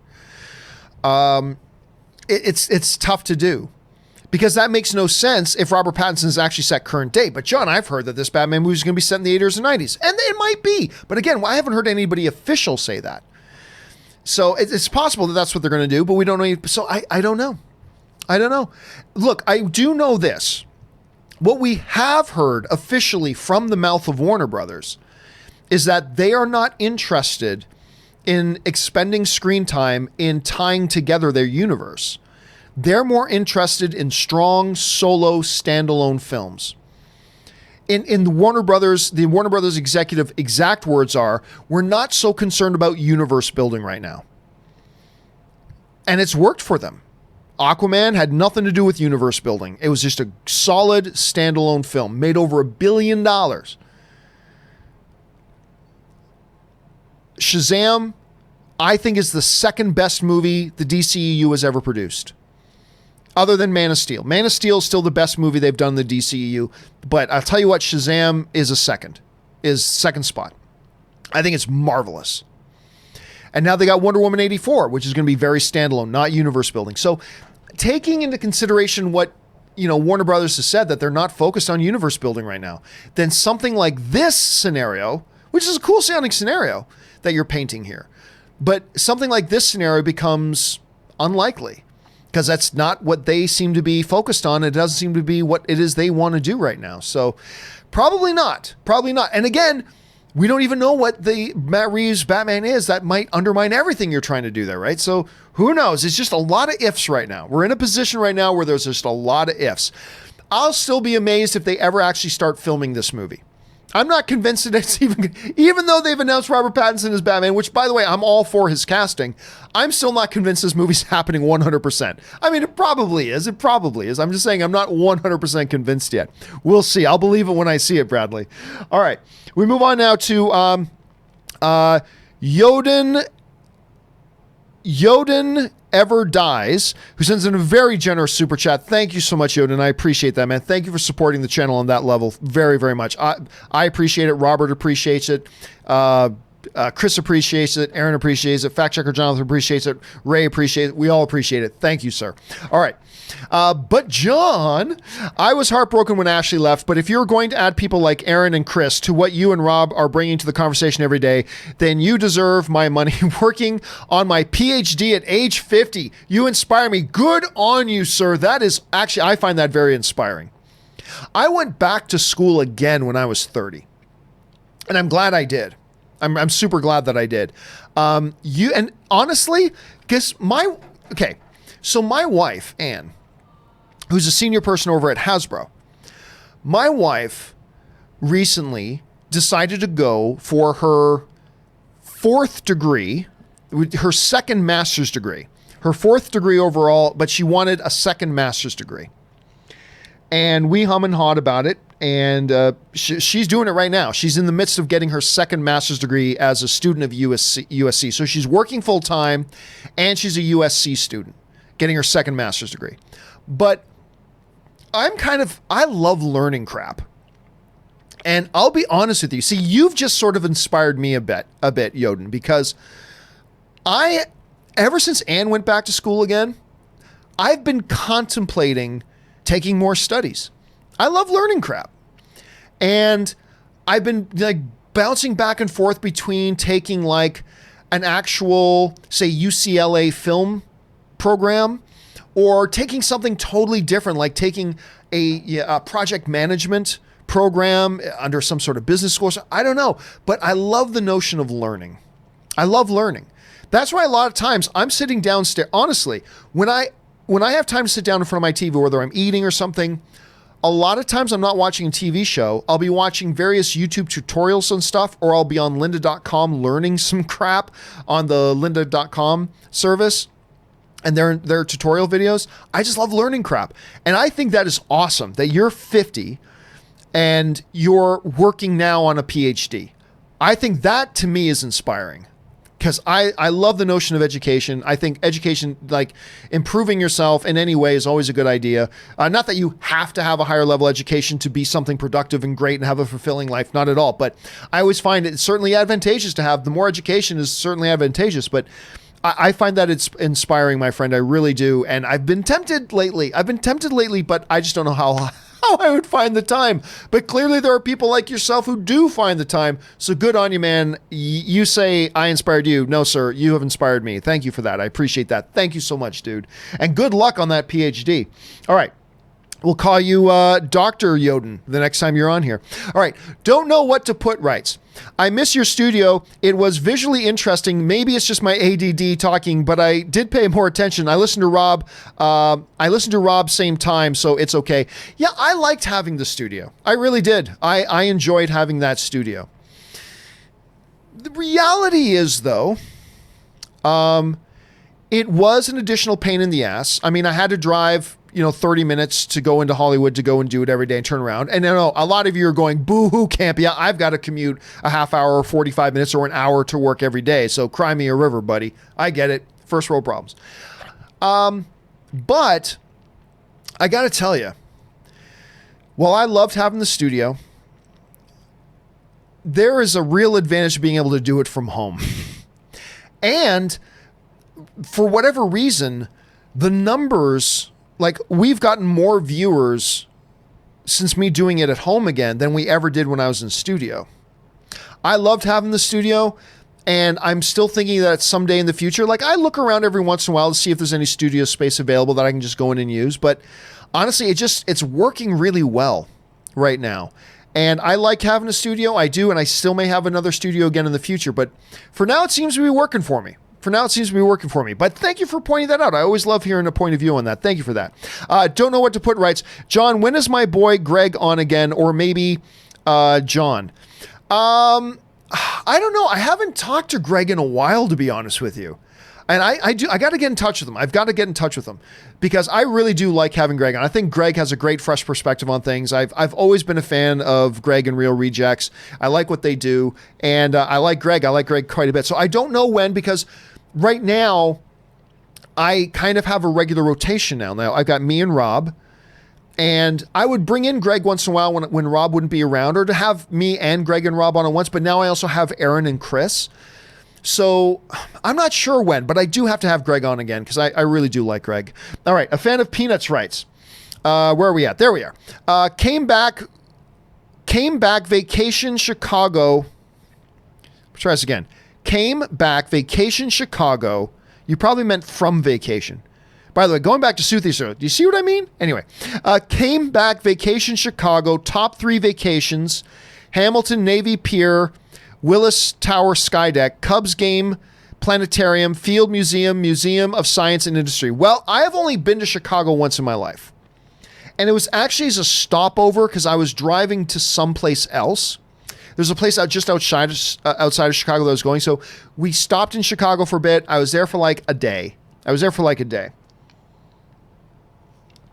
And I mean, it's an impressive, huge metropolis. I didn't realize how massive Chicago was till I just popped my nose in there for a day. But sadly, I've never seen any of those things. But thank you. I'm sure there are people in Chicago right now who have been to Chicago or are natives of Chicago going, yeah, and all these things that you're pointing out. I'm glad you had a chance to go visit it. It's a beautiful city. And I'm glad you had a good time, and I'm glad you got to visit all these places. All right. Suthius writes, much like Mrs. Campea and Ray, I can fall asleep anywhere, anytime, and in any position. Do not underestimate this superpower of us Asians. I'm telling you what, I told this story before, but it's totally true. My brother-in-law, Ray, who does a lot of the graphics for me,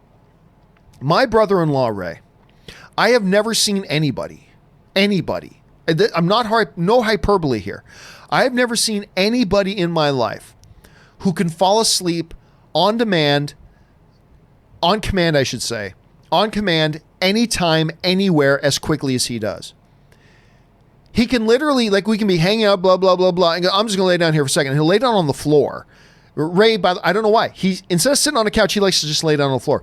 He'll lay down for a second. And literally, within 30, I'm not kidding, no hyperbole here, within 30 seconds, he's asleep. We have been in mid-conversation where there'd be like 5 or 6 people over, and Ray, and he's part of the conversation. Yeah, blah, blah, blah. And then somebody else talks for 5 seconds, and all of a sudden Ray, who was just, yeah, is, and he's out. I can't believe it. Anne, my wife, is not quite to the level that Ray is in that way. But Anne, I'm telling you, we can go lay down in bed. It takes me an hour to fall asleep. She can come home from work, sit down on a chair, and boom, be out. 2 seconds later, she's out. It's kind of crazy. Not as much as Ray, but it's crazy. It is a mutant ability that I wish I had, because I struggle getting to sleep. As a matter of fact, up until about 2 years ago, at least 2 nights a week, so about 8 to 10 times a month, I would go to bed and literally be laying in bed until finally falling asleep at about 4 or 5 in the morning, and get 2 or 3 hours of sleep. And because I'm not getting sleep, I get sick, and it's just terrible. Now, about 2 years ago, somebody recommended to me this Kirkland brand sleeping pill from Costco. It's non-habit forming and all this kind of stuff. And ever since then, instead of 8 to 10 times a month of me laying awake till 4 or 5 in the morning, maybe once a month that happens now, which is great. But that's what makes me so envious. It still takes me about an hour to fall asleep. I can go to bed at like 9:30, but I'm not going to be asleep till 10:30 or 11. That's why I'm so envious of people like you, Suthius. I wish I had that ability to just fall asleep on command. I really do. All right. A fan of Peanuts writes, cut up on my films, Aladdin, 7 out of 10. Surprisingly good. Jafar was disappointing. I like Jafar. I did. I liked Jafar. I thought Jafar worked, but a lot of people, even people who liked the movie, didn't didn't quite like him all that much, but I did. Toy Story, 9.1 out of 10, masterpiece. Spider-Man Far From Home, first half, great.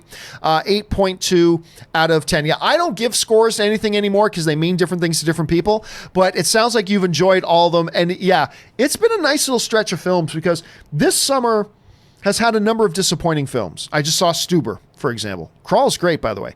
But Aladdin, I really do enjoy Aladdin a lot. Toy Story, amazing. Masterpiece. Spider-Man Far From Home, a lot of fun. I prefer Homecoming by a little bit, but still a lot of fun. I'm glad you had a chance to check this out, man, and I'm glad you enjoyed them that much. All right. Let's see. Oop, had another jump. Give me a second. All right. Don't know what to put writes. John, totally down for a fatal three-way. Well, I know it came out a certain way. Whatever. Michael Pacheco writes, do you think Robert Downey Jr.'s Tropic Thunder performance could fly in this day and age? Just curious your thoughts. Absolutely. Absolutely it could. Because of the nature that it was. Look, could Robert Downey Jr. actually play a black character today? No.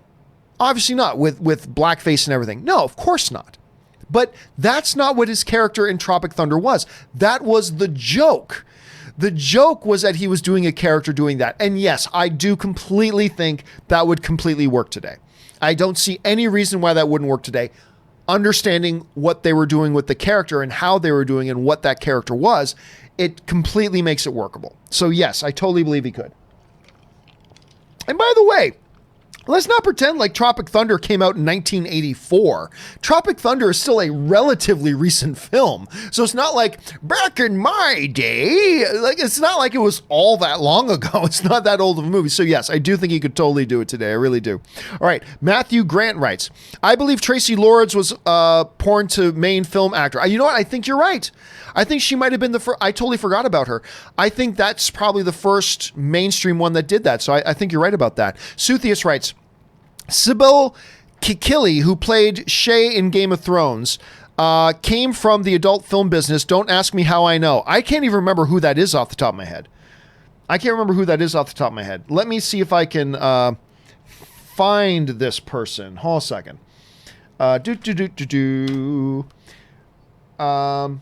Who did she play in Game of Thrones, by the way? I don't even know who that was off the top of my head. But anyway, she was in the adult film business? Really? That's interesting. Okay, well, I won't ask Suthius how you know. All right.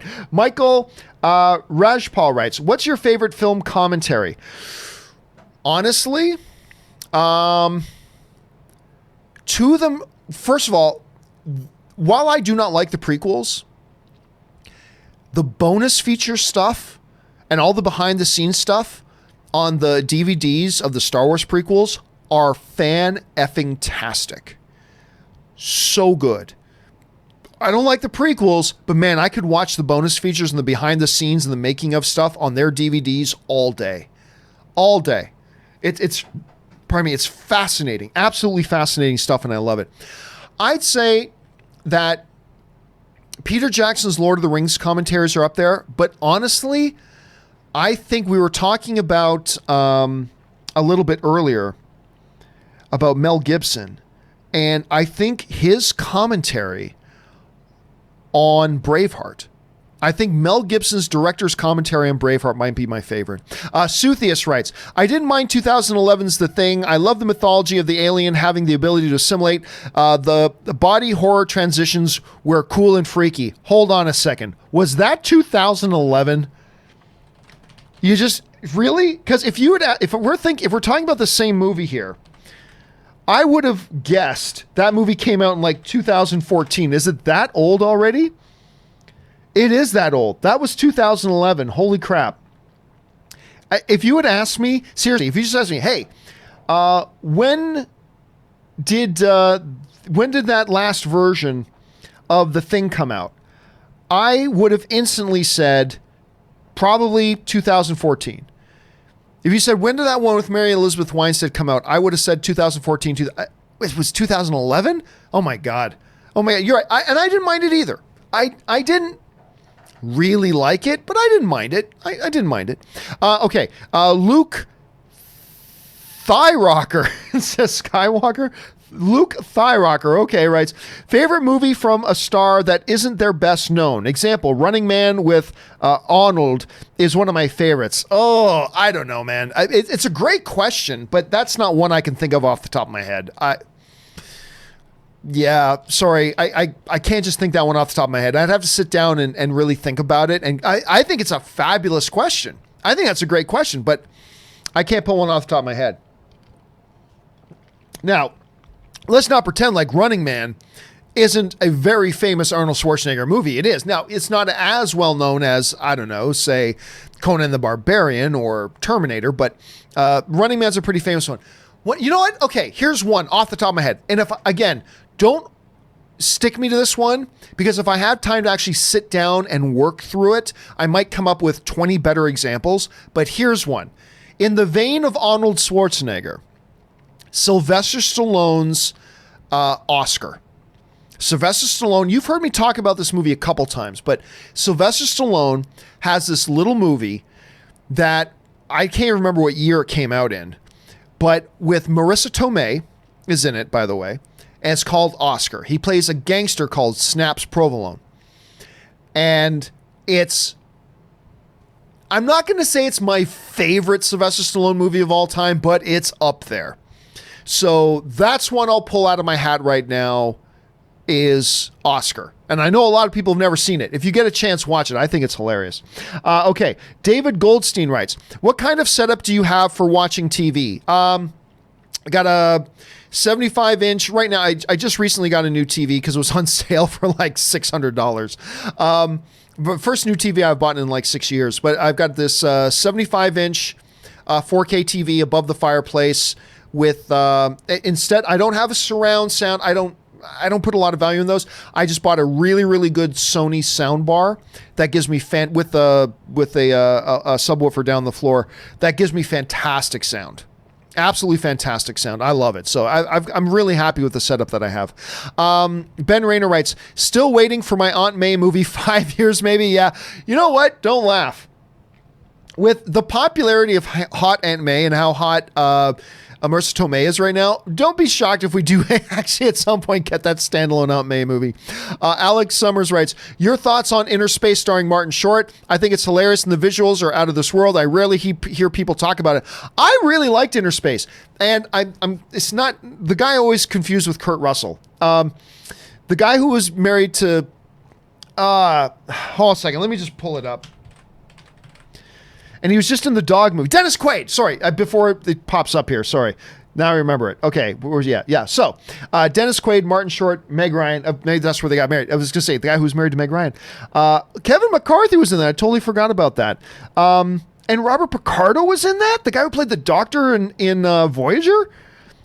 I don't even remember him being in it.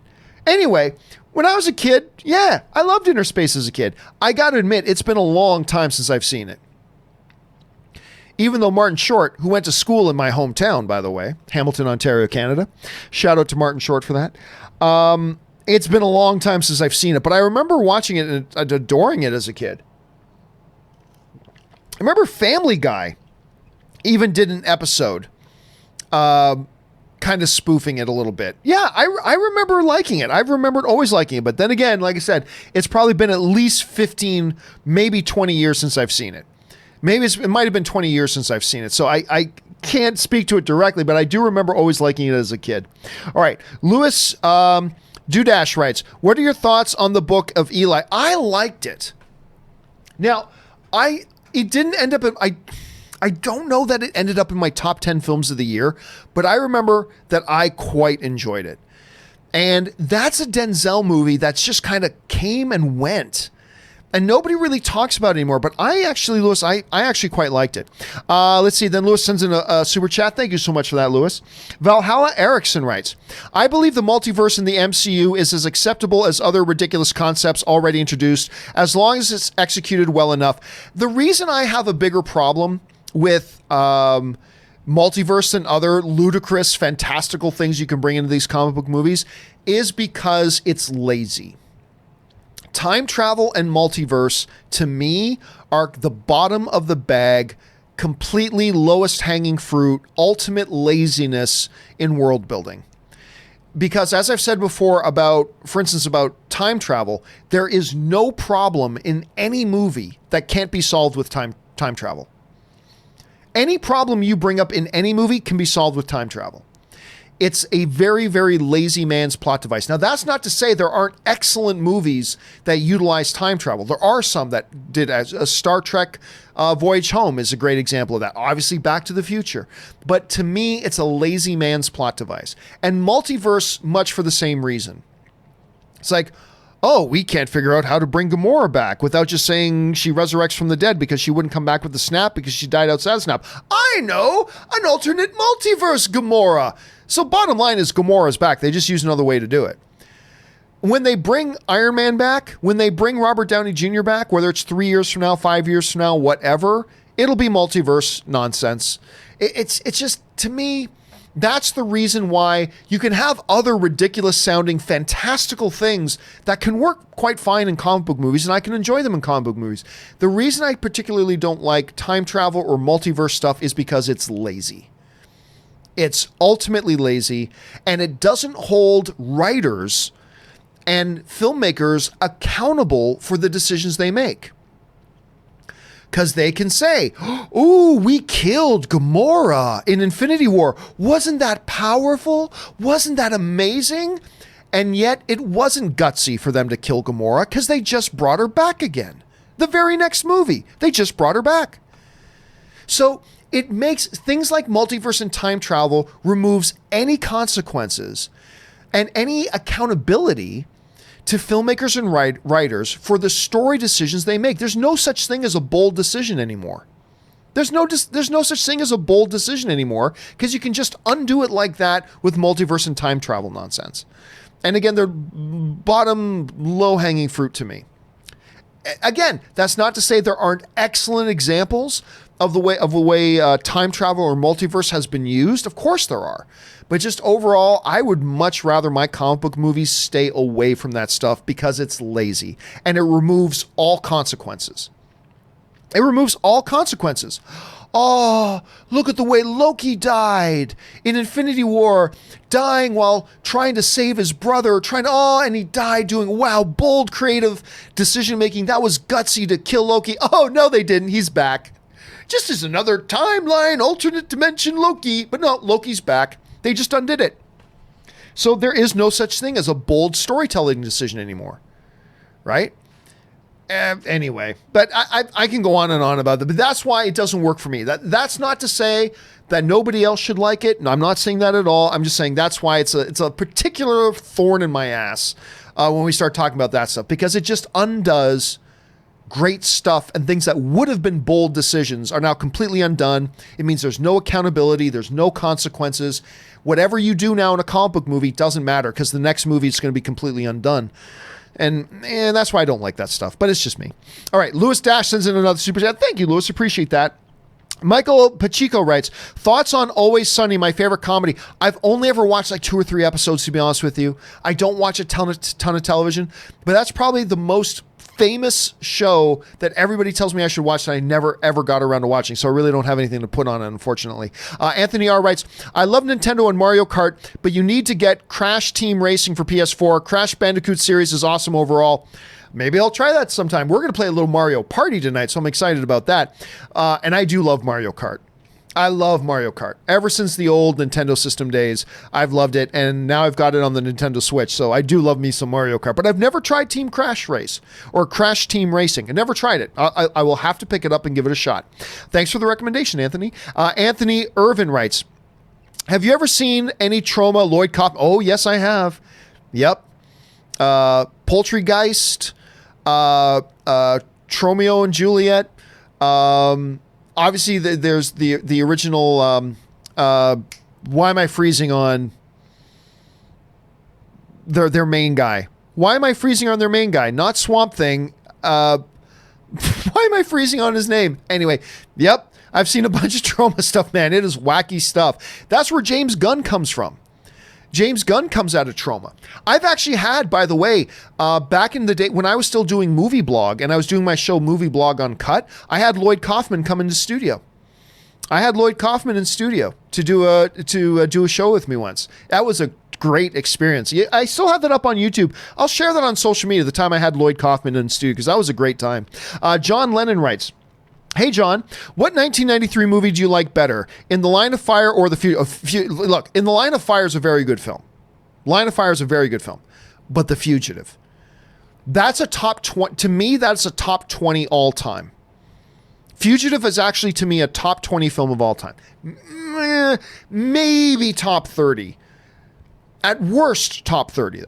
At worst, I love that movie. It's brilliant. Check it out. If you guys haven't watched the film, watch that film. All right. Artur Mansouri writes, "Hey, John, people are comparing the new Lion King to the 1998 Psycho movie, which is also a shot-by-shot remake. I think it's BS. Thoughts?" Again, I went into this a little bit earlier, Artur. To me, it does not matter. Whether a movie is really close to source material or not is neither a good nor a bad thing. Whether a movie is really different from its source material is neither a good or a bad thing. We've seen lots of movies that stick really close to their source material and they turn out great. We've seen movies that stick really close to their source material and aren't very good. We've seen movies that diverge a lot from their original source material that are great. We've seen movies that diverge a lot from original source material that are bad. Neither of them are good or bad. All that matters is judging a movie by its own merits.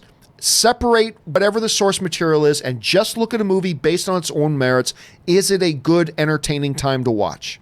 And if it is, it doesn't matter if it's close to the original material or not. That's how I feel about that at any rate. All right. Otto000 writes, oops, where do I go here? Where'd Otto go? By the way, guys, I need to ask that we not send in any more super chats. If you haven't sent in a super chat yet, please don't send in any, because I need to wrap this in. We've been going for over 2 hours already, and I got some people waiting downstairs for me to have dinner. All right, Otto 000 writes, Iron Man comment, "My mom died in 2001. She adored Robert Downey Jr. She said she wouldn't live to see it, but one day he will set the world on fire." Mom, yes, he did. Oh, man, that's awesome. And I think by 2001, I think he had his Academy Award nomination for chap. Did he not? Hold a second. Robert Downey. He got his Academy Award or his Academy Award nomination for Chaplin in 1992. Yeah, so by that point, he already had his first Academy Award nomination. Then he had his first big fall from grace, had a bit of a comeback, then another spectacular fall from grace, and then he had his second big comeback with Iron Man.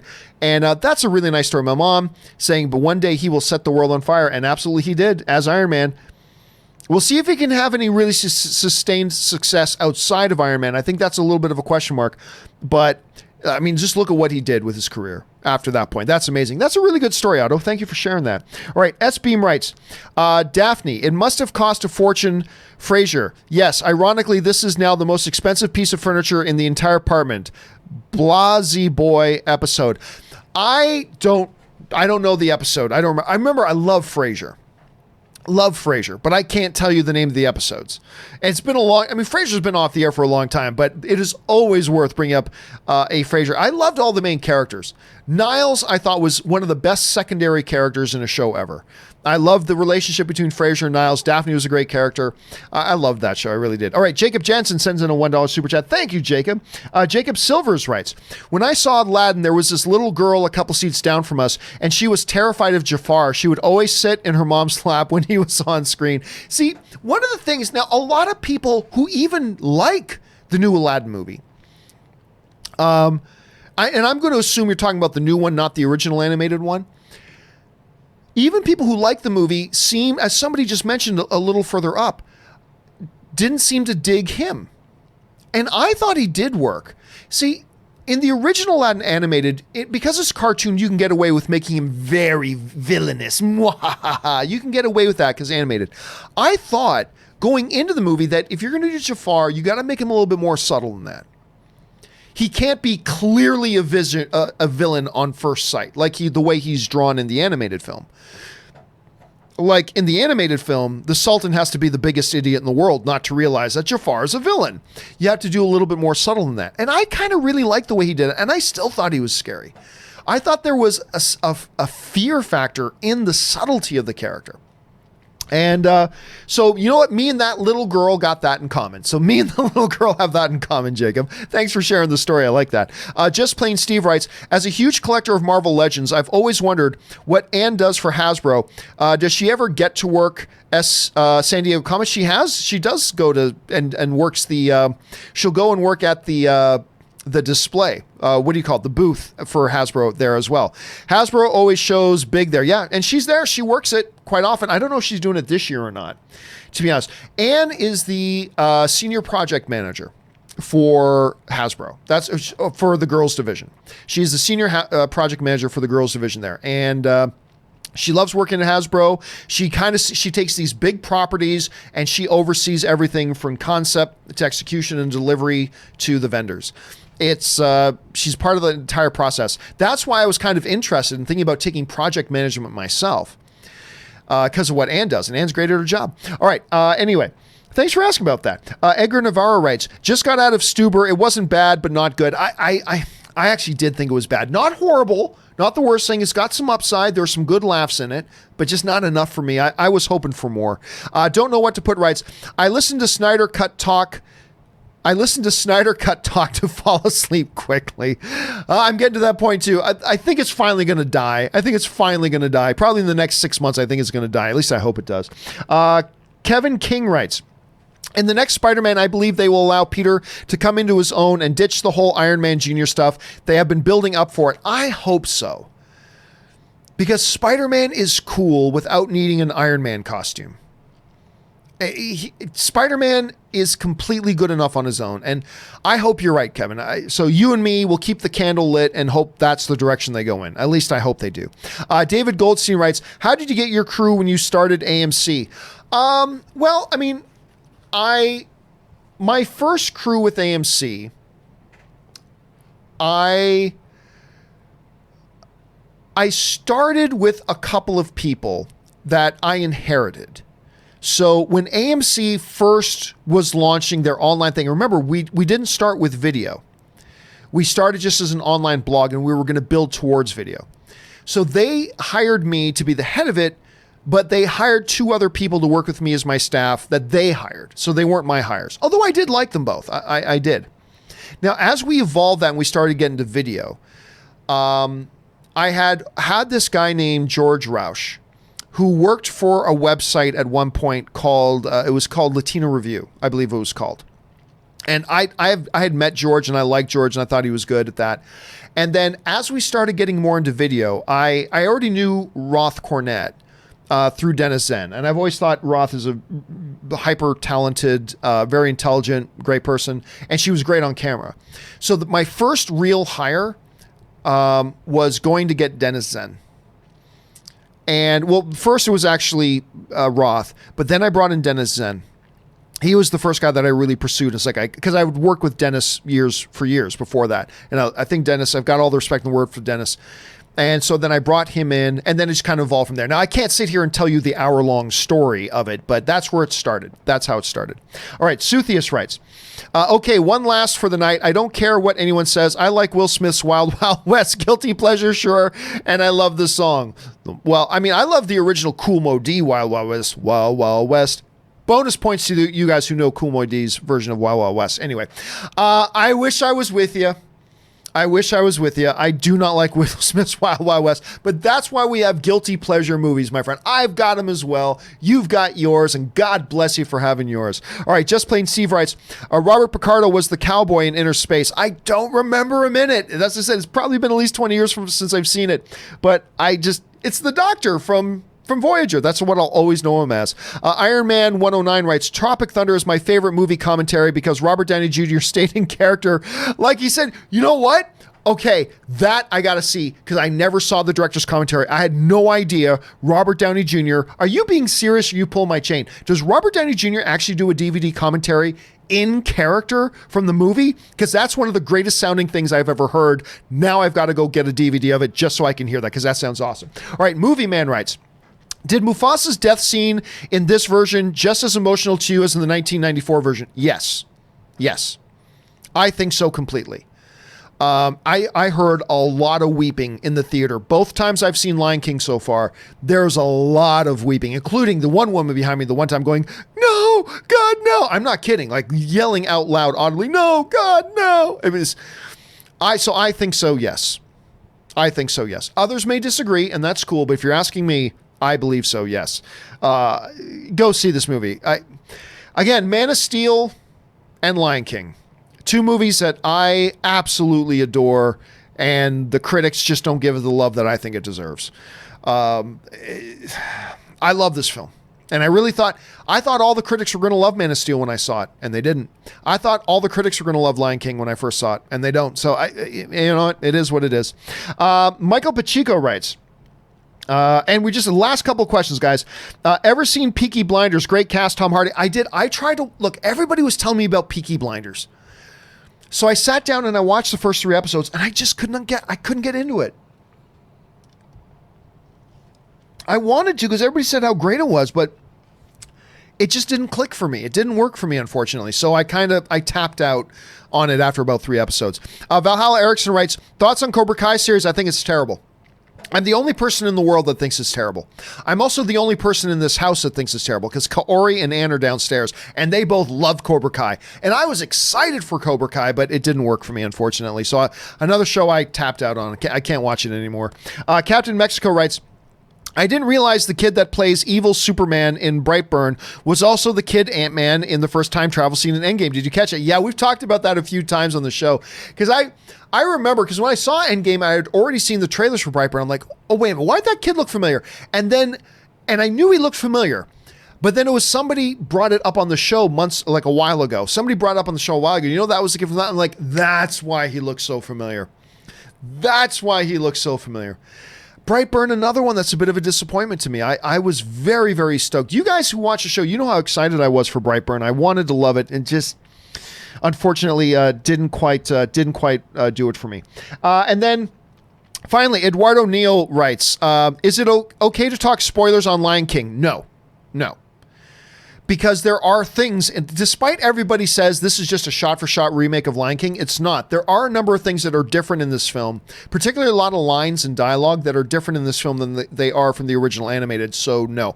But I will be doing a open spoiler discussion for Lion King, because there are a number of different things. So I will be doing an open spoiler discussion for Lion King, and you can talk about it on that video, but not in a regular thing, no. So anyway, guys, all right, we've gone almost 2.5 hours. That will do it for today's installment of Open Mic and wraps up the open mics for this weekend. Guys, I hope you have had a fabulous weekend. I hope you guys are primed and charged and ready to go and take on this upcoming week full force. I hope you guys have a great one. Thank you for being here. Thank you to everybody who sent in questions, not just because you gave us great fun stuff to talk about, but also because you've supported the channel in doing so.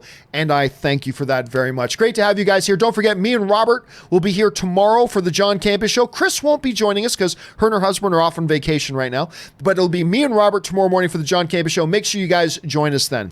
That'll do it for me for now, guys. Thank you so much for being here. My name's John Campea, and until next time, bye-bye.